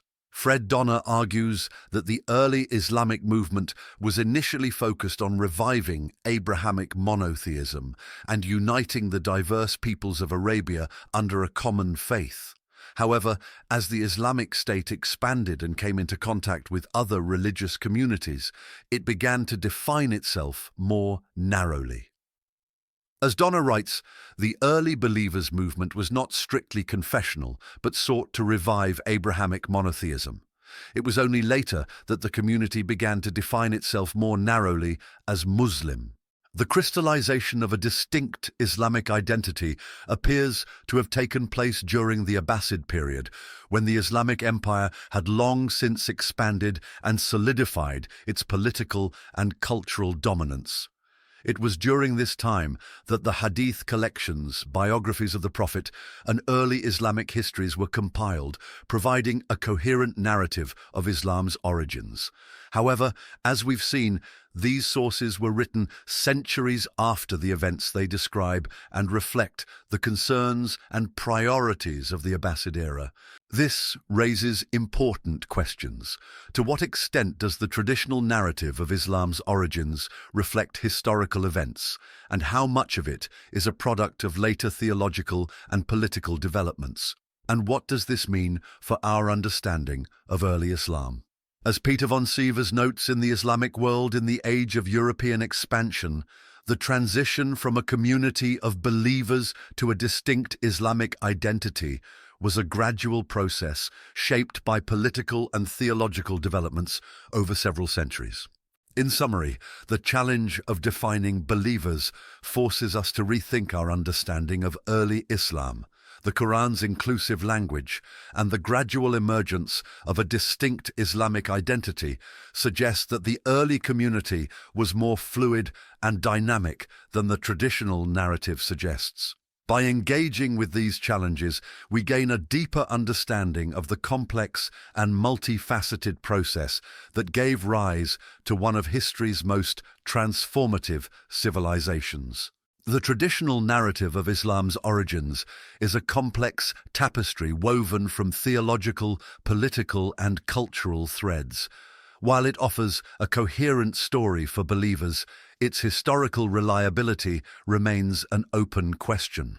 By engaging with these challenges, whether the late compilation of sources, contradictions across accounts, or the scarcity of material evidence, we gain a deeper understanding of the multifaceted process that gave rise to one of history's most transformative civilizations. What do you think about these challenges? Do they change your perspective on early Islamic history? Let me know in the comments below. And if you enjoyed this deep dive, don't forget to check out my other videos exploring the fascinating intersections of history, religion, and culture. Thanks for watching, and I'll see you in the next video.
The year is 661 AD. The Islamic world stands at a crossroads. The assassination of Ali ibn Abi Talib has shattered the last remnants of the Rashidun Caliphate. What was once a united ummah is now fractured, torn apart by war, ambition, and the battle for ultimate power. Out of this chaos, a new dynasty will rise. One man, Muawiyah ibn Abi Sufyan, will seize control and transform the Caliphate into a force unlike anything the world has ever seen. No longer a spiritual leadership centered in Medina, the Caliphate will become an empire, expanding its reach from the deserts of Arabia to the shores of the Atlantic.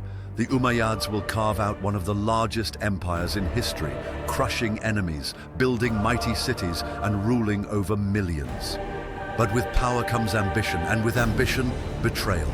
The same forces that fuel the Umayyads' meteoric rise will ultimately tear them apart. A dynasty built on conquest will soon face its own reckoning. This is the story of the Umayyad Caliphate, a saga of power, war, and revolution. From the victories of Muawiyah I to the brutal downfall of Marwan II, we unravel the legacy of an empire that stood on the edge of eternity, only to vanish into the sands of time.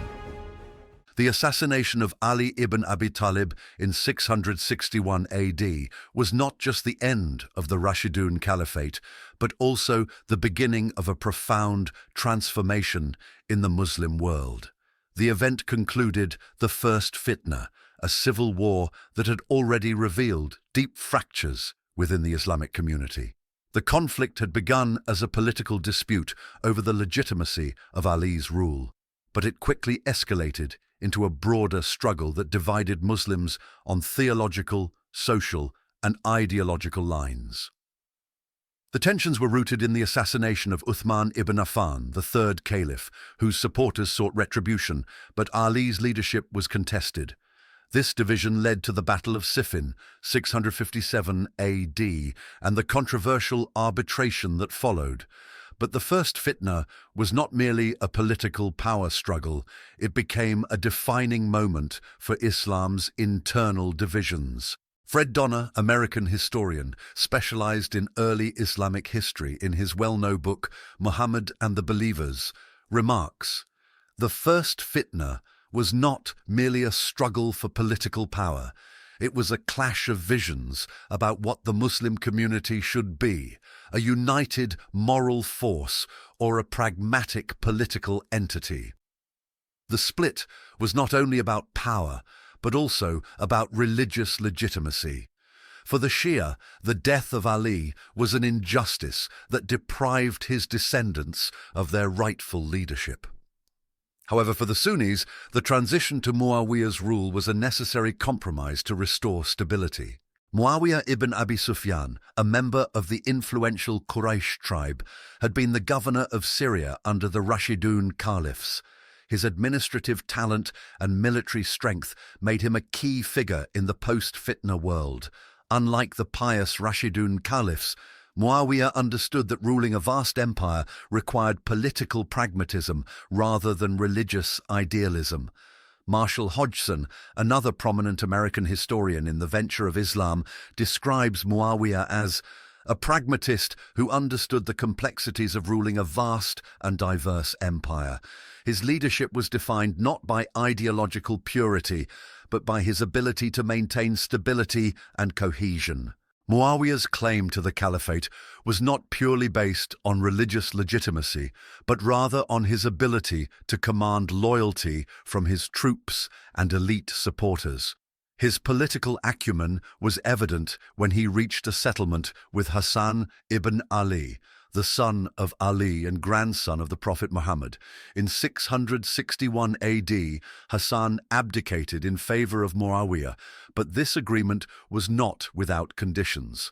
Hassan hoped to ensure peace and protect his father's supporters, but the reality was that it marked the beginning of a shift towards hereditary dynastic rule. Hugh Kennedy, British historian in The Prophet and the Age of the Caliphates, highlights this transformation.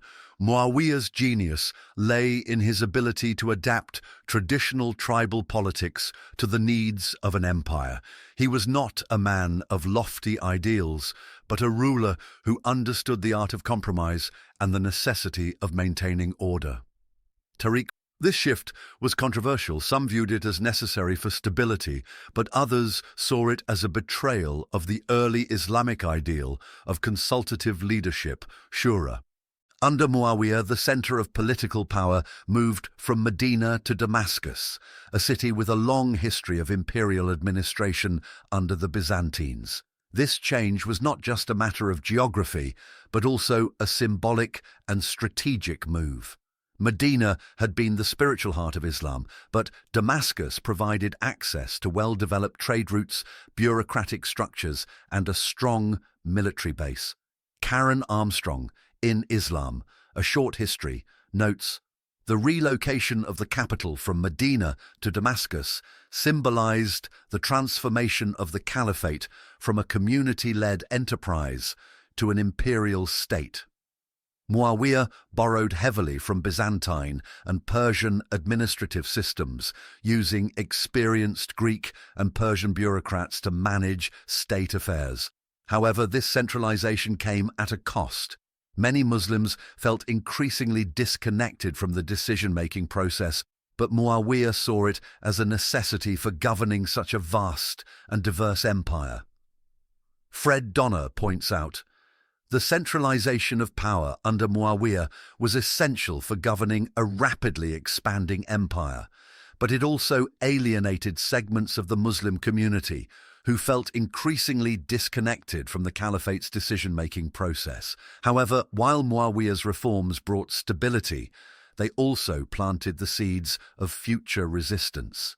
Perhaps the most controversial aspect of Muawiyah's rule was his decision to break with the tradition of shura, consultation, by appointing his son Yazid as his successor in 680 AD. This transformed the Caliphate from a system of elected leadership into a hereditary monarchy.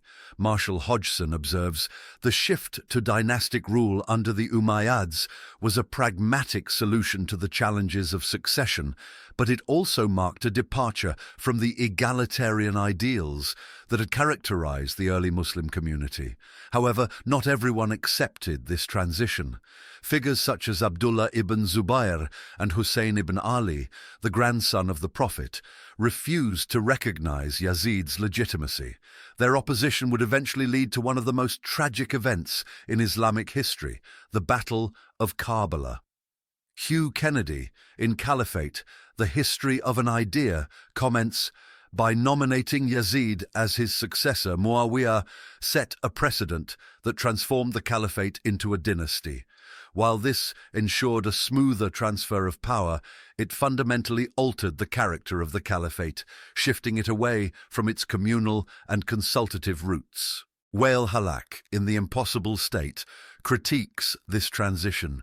Muawiyah's institutionalization of hereditary succession represented a significant departure from the normative principles of governance that had underpinned the early Islamic polity. This transition introduced a tension between the ideals of the Ummah and the realities of imperial rule. Many viewed Yazid's reign as illegitimate, but Muawiyah's move ensured that power remained within the Umayyad family, setting a precedent that future caliphs, both Umayyad and Abbasid, would follow. Muawiyah's reign ushered in an era that emphasized political stability, military expansion, and administrative efficiency. But unlike the Rashidun caliphs, who were both spiritual and political leaders, the Umayyad caliphs ruled more as emperors than religious guides. They maintained the outward symbols of Islam, but their focus was on consolidating power and expanding their empire's borders. Karen Armstrong reflects, the Umayyad Caliphate was a paradoxical entity, deeply Islamic in its foundations, but increasingly imperial in its structure and ambitions. This balancing act between Islamic legitimacy and imperial governance would define the Umayyad era, but it would also lead to tensions that ultimately contributed to their downfall. The rise of the Umayyad Caliphate was a defining moment in Islamic history. Muawiyah's leadership brought stability, but also changed the very nature of the Caliphate. He created a powerful empire, but his decisions, especially on dynastic rule, set in motion the conflicts that would later bring about the Umayyads' downfall. Fred Donner concludes, "The rise of the Umayyads was a turning point in Islamic history, representing the evolution of the Caliphate from a community-led enterprise to a dynastic empire. It was an era of remarkable achievement, but also of profound contradictions."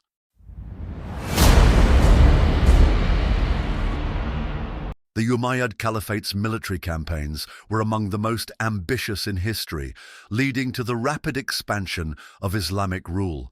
By the mid-8th century, their empire spanned 3 continents, stretching from the Atlantic Ocean in the west to the Indus River in the east. However, this expansion was not simply a military achievement, it was also a strategic and ideological effort to strengthen Umayyad rule. The motivations for these campaigns were multifaceted. Religious zeal, the concept of jihad, struggle in God's cause, played a role in rallying Muslim armies, but military campaigns were not always driven purely by religious motives. Economic incentives, access to trade routes, wealth from conquered territories, and tax revenues were significant motivations. However, sustaining expansion required careful management of these resources.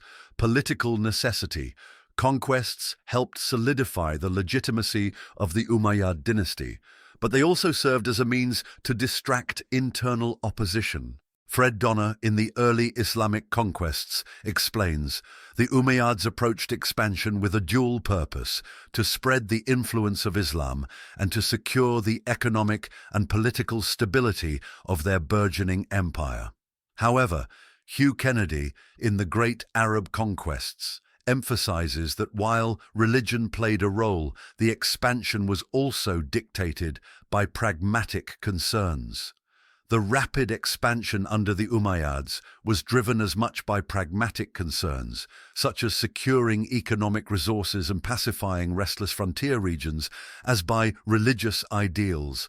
The balance between faith and pragmatism defined their imperial strategy.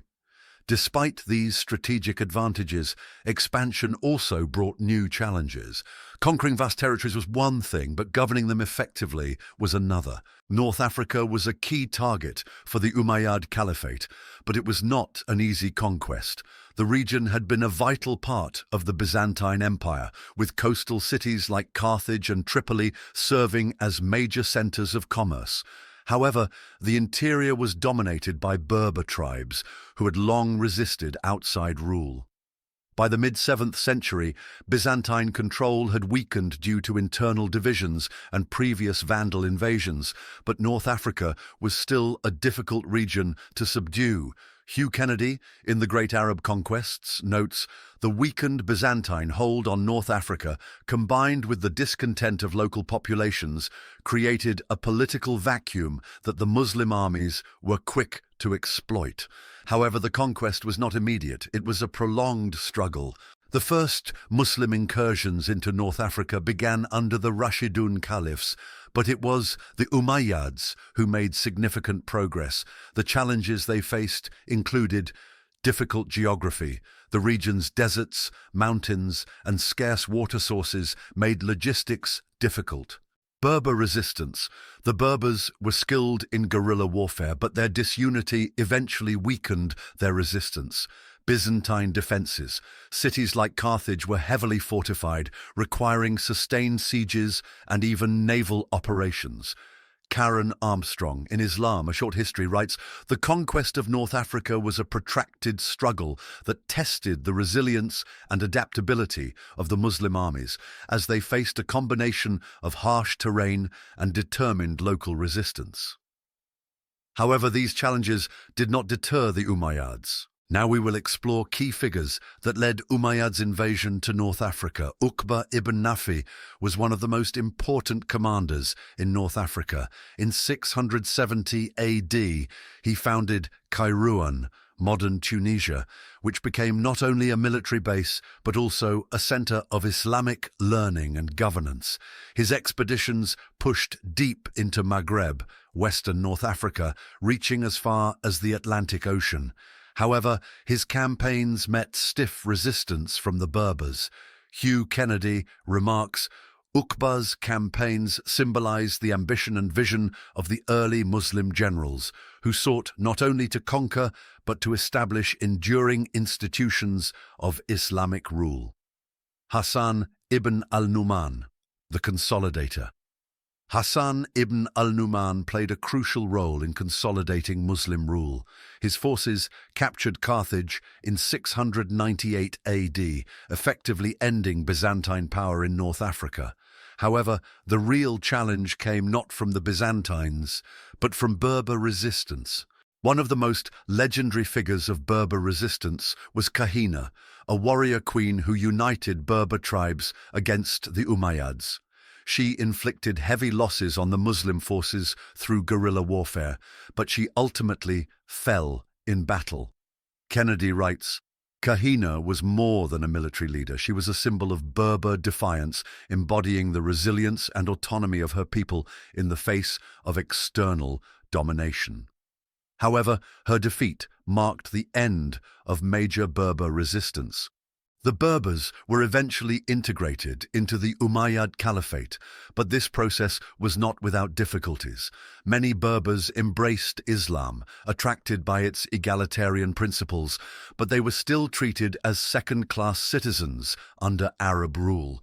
Fred Donner in the early Islamic conquests observes, the integration of the Berbers was both a triumph and a challenge for the Umayyad Caliphate, as it highlighted the tensions between the universalist ideals of Islam and the realities of Arab tribal dominance. However, despite these tensions, the Berbers played a pivotal role in the next phase of Umayyad expansion, the conquest of Spain. The conquest of Al-Andalus was not an isolated event, but the result of decades of Umayyad expansion. By the early 8th century, the Muslim armies had subdued North Africa, and with Berber reinforcements, they turned their attention northward. The Visigothic kingdom of Spain was internally divided, with rival factions competing for the throne. King Rodric's rule was contested, but his rivals sought help from the Muslims, an opportunity the Umayyads could not ignore. Fred Donner, in the early Islamic conquests, writes, the conquest of Spain was as much a political inevitability as a military enterprise. The combination of Visigothic disarray and Umayyad ambition created the perfect conditions for a swift and transformative invasion. However, it was not just about opportunism. The conquest also had long-term ideological and economic motives. In 711 AD, Tariq ibn Ziyad, a Berber general, led a 7,000-strong army across the Strait of Gibraltar. According to legend, he burned his ships upon arrival, telling his troops, "The sea is behind you, and the enemy is in front. You have no option but victory." Hugh Kennedy, in The Great Arab Conquests, notes, while the story of burning the ships may be apocryphal, it encapsulates the resolve and determination that characterized Tariq's campaign. However, Tariq's army was outnumbered, and success was far from guaranteed. By the early 8th century, the Umayyad Caliphate had reached its peak, but its expansion was not without challenges. The conquest of Al-Andalus had been remarkably swift, yet pushing further north into Gaul, modern France, proved to be far more difficult. The Umayyad governor of Al-Andalus, Abdurrahman al-Ghafiqi, led incursions into Frankish territory, raiding deep into the heart of Gaul. However, while earlier campaigns had faced little resistance, this time the Franks under Charles Martel were prepared to fight. Hugh Kennedy, in The Great Arab Conquests, observes, the campaigns in Europe represented a convergence of two expanding worlds, one rooted in the dynamic Islamic civilization of the Umayyads, and the other in the emerging political and cultural identity of medieval Europe. The Muslim presence in Iberia had been well established, But the Franks saw these incursions as an existential threat. Chase F. Robinson in Empires and Elites after the Muslim conquests highlights the strategic significance of the Umayyad advance. The establishment of Al-Andalus marked the farthest reach of the Umayyad Caliphate's expansion, serving both as a base for further campaigns and a symbol of Islamic dominance in the Western Mediterranean. However, the Frankish response would soon alter the trajectory of Umayyad ambitions in Europe.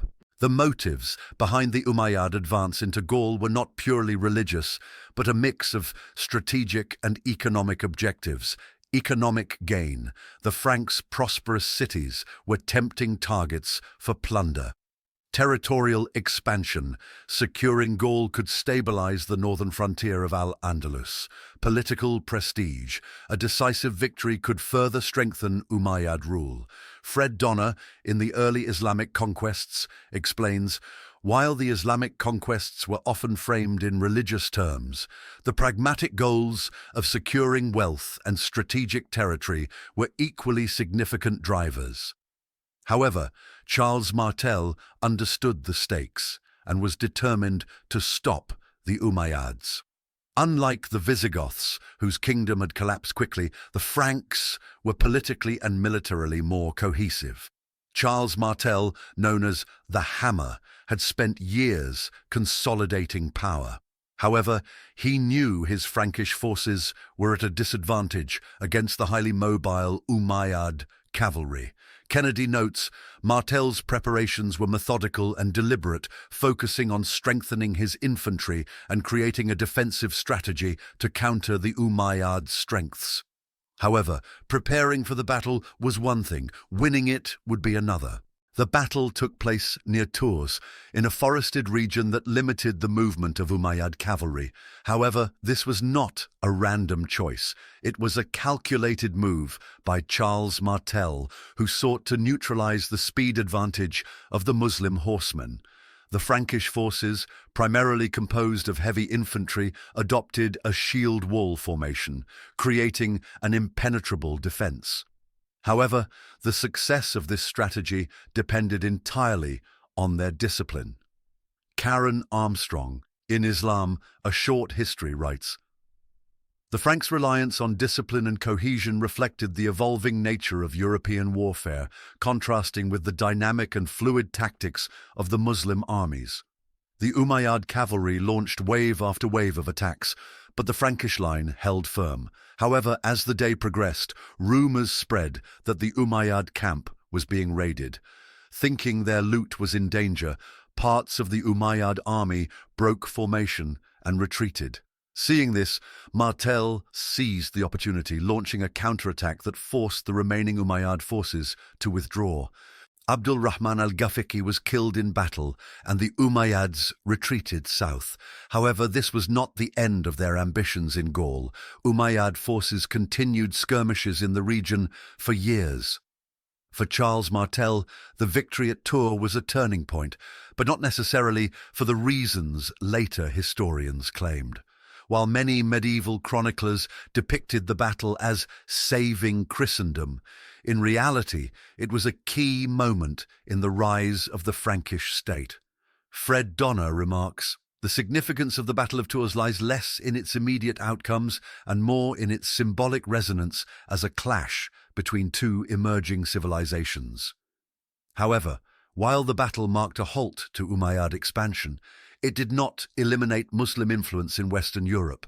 While the Battle of Tours marked a limit to Umayyad expansion in the west, their campaigns in the east continued at full force. However, governing such distant territories brought challenges. Following the fall of the Sasanian Empire, much of Persia was already under Muslim control. However, local rebellions and Zoroastrian resistance persisted. Fred Donner, in the early Islamic conquests, remarks, the Persian conquests were not merely acts of territorial expansion. They represented the incorporation of one of the world's most advanced civilizations into the Islamic world. However, ruling Persia required more than just conquest. It required administrative adaptation. The conquest of Transoxiana, modern Uzbekistan, Tajikistan and Kazakhstan was one of the most ambitious Umayyad campaigns. However, it was not simply a military endeavor. It required diplomatic negotiations with local rulers. Hugh Kennedy, in The Great Arab Conquests, writes, "The conquest of Transoxiana was a logistical and diplomatic masterpiece. It involved not only military campaigns, but also careful negotiations with local rulers, who were often co-opted into the Islamic administration to ensure stability. However, resistance was never fully eliminated, and the region remained a hotbed of rebellion for decades. The Umayyads also pushed into India, led by Muhammad ibn Qasim, who captured Sindh in 711 AD. However, unlike in Persia, local Hindu and Buddhist populations were allowed to retain their religious practices in exchange for tribute. Peter Hardy, in Muslims of British India, highlights, "The Sindh campaigns showcased the pragmatism of early Islamic governance. By respecting local customs and religions, the Umayyads managed to secure the loyalty of diverse populations." However, while Sindh became part of the Umayyad domain, further expansion into India proved difficult. The military campaigns of the Umayyads brought immense wealth and prestige, but also created administrative strains that would eventually contribute to their downfall. The Battle of Tours showed the limits of expansion in the west, while the eastern conquests brought new governance challenges. Hugh Kennedy concludes, "The Umayyads expanded the Islamic world to its greatest territorial extent, but their inability to effectively integrate non-Arab populations created tensions that would later fuel the Abbasid revolution." However, despite their fall, their conquests laid the foundations for Islam's enduring global presence.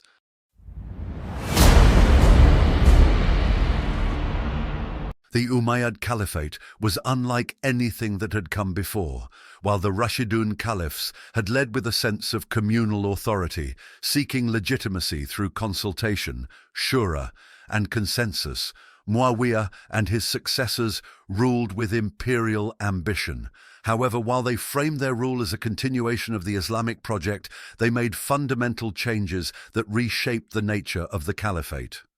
Under the Rashidun caliphs, the Muslim world had been governed through a relatively open process, with caliphs selected by leading figures of the community. However, Muawiyah abandoned this model in favor of dynastic rule, nominating his son Yazid as his successor, thus establishing the principle of hereditary succession. This was deeply controversial, as many still believed that the caliph should be chosen based on merit, not birthright. Hugh Kennedy, in Caliphate, The History of an Idea, comments on the implications of Muawiyah's decision. By nominating Yazid as his successor, Muawiyah set a precedent that transformed the Caliphate into a dynasty. While this ensured a smoother transfer of power, it fundamentally altered the character of the Caliphate, shifting it away from its communal and consultative roots. However, this shift was not just a political decision, it was a necessity. The empire had grown too large for traditional tribal leadership to manage effectively, and a more structured system was needed to ensure stability. The Umayyads understood the necessity of an efficient administration, but they also faced a challenge: how to govern a multi-ethnic, multi-religious empire stretching from Spain to Central Asia. Instead of attempting to reinvent the wheel, they borrowed heavily from previous empires, particularly the Byzantines and the Sasanians. Greek and Persian bureaucrats were incorporated into government, ensuring continuity in tax collection and governance. The Diwan system, administrative offices, was expanded to handle the growing complexity of the empire.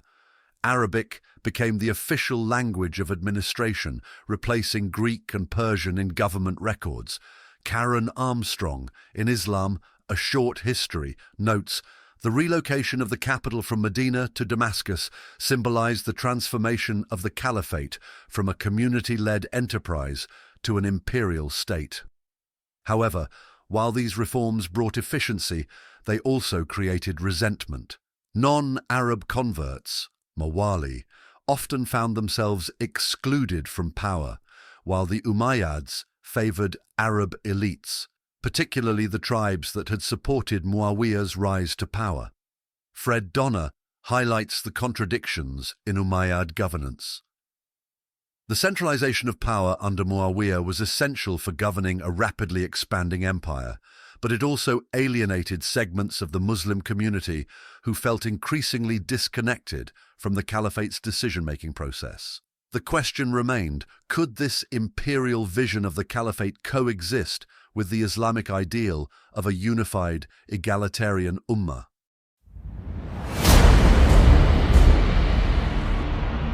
The Umayyads were masters of expansion, but empire building came with serious consequences. While they had succeeded in establishing control, they failed to unite the diverse populations within their realm. However, the problems they faced were not immediate collapses. Rather, they accumulated over time, eventually leading to internal fractures that the Abbasids would later exploit. One of the greatest sources of resentment came from the Mawali, or non-Arab Muslims. While Islam preached equality, the Umayyads maintained a hierarchical society where Arab Muslims enjoyed superior status. However, this inequality was not just social, it was economic. Mawali were often forced to pay jizya, a tax meant for non-Muslims, even after converting to Islam. They were excluded from high-ranking positions in both the military and government. Arab governors frequently exploited non-Arab populations for economic gain. Fred Donner, in the early Islamic conquests, remarks, "The exclusion of the Mawali from full participation in the Muslim community contradicted the fundamental principles of Islam, creating tensions that the Umayyads could not resolve." However, the Umayyads ignored these grievances for too long, assuming that military power would be enough to maintain control. While the Umayyads ruled as an Arab elite, they never fully united the Arab tribes under their banner. Instead, old tribal feuds resurfaced, leading to deadly power struggles within the empire. However, these tensions were not just personal rivalries. They were about who should control the spoils of conquest. The Qais-Yaman rivalry between northern and southern Arab tribes frequently erupted into violence. Umayyad caliphs often favored one faction, only to betray them later. Some provincial governors ruled autonomously, acting as independent kings rather than loyal officials. Patricia Crone, in God's Rule, argues, "The tribal allegiances of the Umayyad rulers, while pragmatic in the short term, ultimately alienated large segments of their Arab base and sowed the seeds of internal discord." However, the final blow to Umayyad stability came from a new ideological movement, the Abbasids. The Abbasids were not just a military movement, they were a revolutionary force that promised to redefine the Caliphate. However, their success was not just due to their own strength, it was also because they masterfully exploited the weaknesses of the Umayyads. The role of Abu Muslim and the Khorasan revolt. The real turning point came in Khorasan, where the Abbasids had built a broad coalition of disaffected groups, the Mawali, who sought equal rights in the Muslim community, the Shia, who believed the Umayyads were illegitimate rulers, the disaffected Arab factions, who resented Umayyad favoritism. In 748 AD, Abu Muslim, a brilliant military leader, launched the Abbasid uprising, quickly defeating Umayyad forces in the east. Patricia Crone, in God's Rule, writes, "Abu Muslim's leadership was a masterclass in revolutionary organization, turning Khorasan into a crucible of dissent against the Umayyads." However, the final battle had yet to come. In 750 AD, the Abbasid and Umayyad forces met at the Great Zab River. The battle ended in a complete Abbasid victory. The Umayyads were crushed, and Caliph Marwan II was executed. Fred Donner, in the early Islamic conquests emphasizes. The Abbasid victory at the Battle of the Zab was the culmination of a revolution that combined military strategy with ideological fervor. However, the Abbasids did not stop there. They hunted down and executed nearly every surviving member of the Umayyad dynasty. However, one prince escaped, and he would establish a new Umayyad state in Spain, ensuring that the dynasty would live on.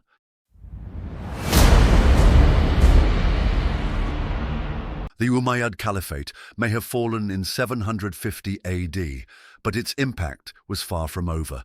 While the Abbasids sought to erase Umayyad rule from history, the dynasty had laid the foundations for an empire that would endure for centuries.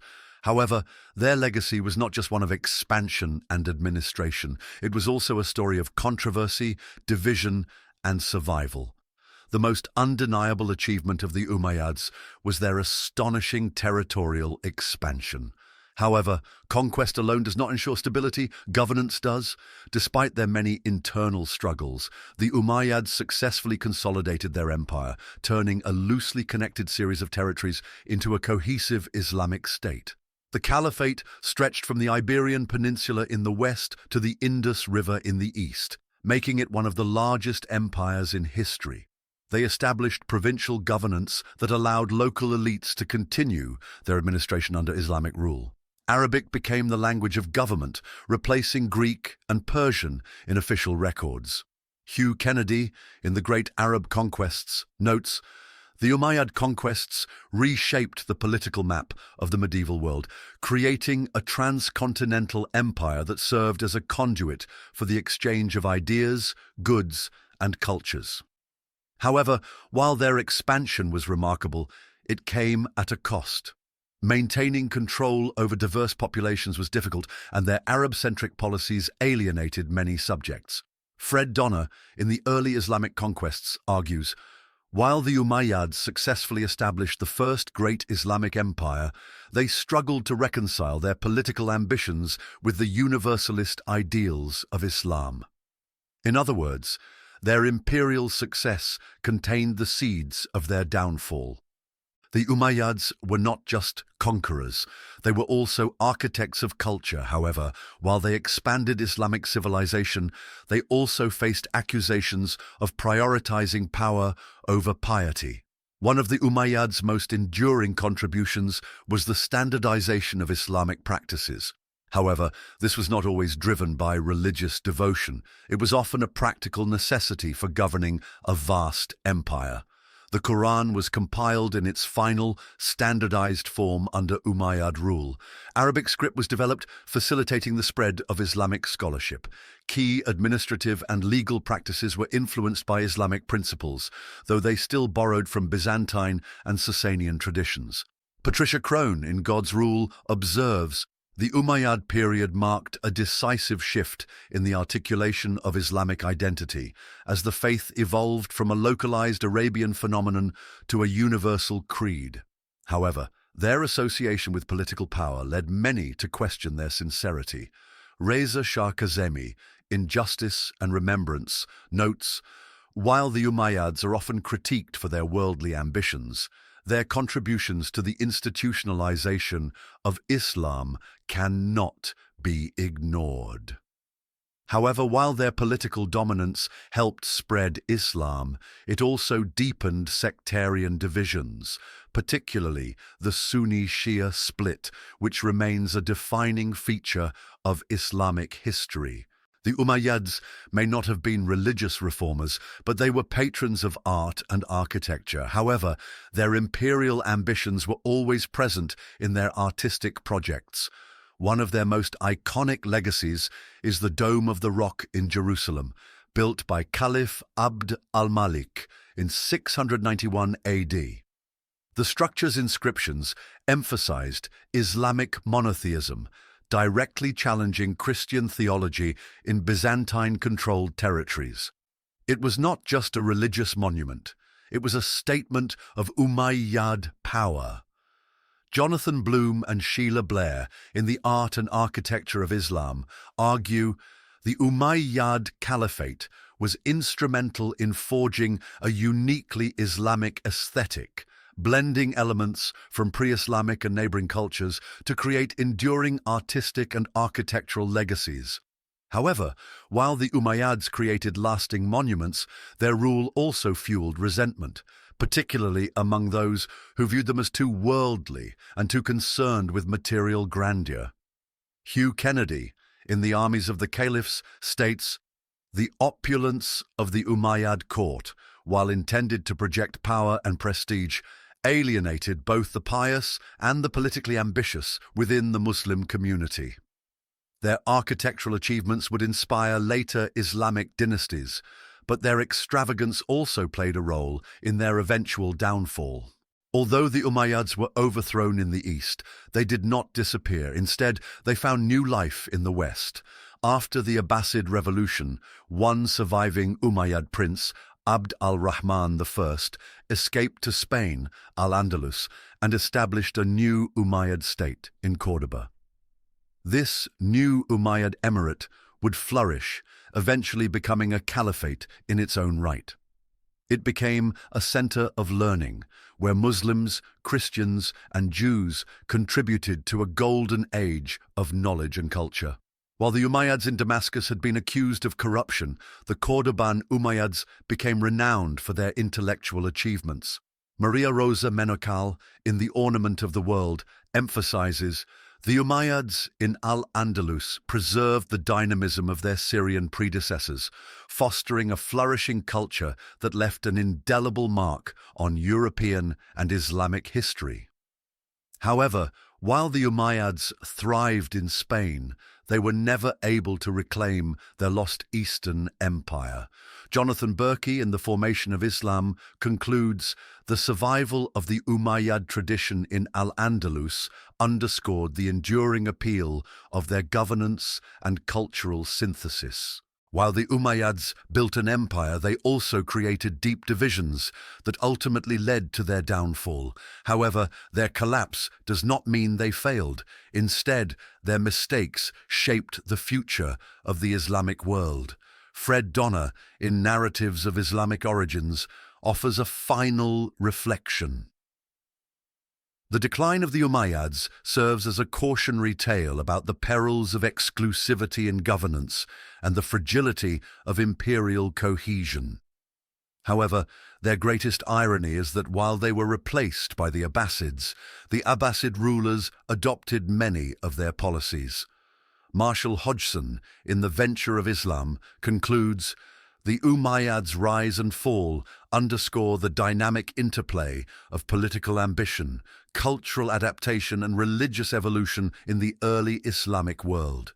Thus, while the Umayyad dynasty fell, its legacy endured in the Abbasid administration, in the culture of Al-Andalus, and in the very structure of Islamic governance that would influence the world for centuries to come." The Umayyads were both empire builders and oppressors, both reformers and traditionalists, and both pioneers and reactionaries. However, while their rule ended in revolution, their influence shaped the course of Islamic history in ways that few dynasties have matched. They were the first empire of Islam, and in many ways, the world that followed them never truly left their shadow. The Umayyads shaped the course of Islamic history, but at what cost?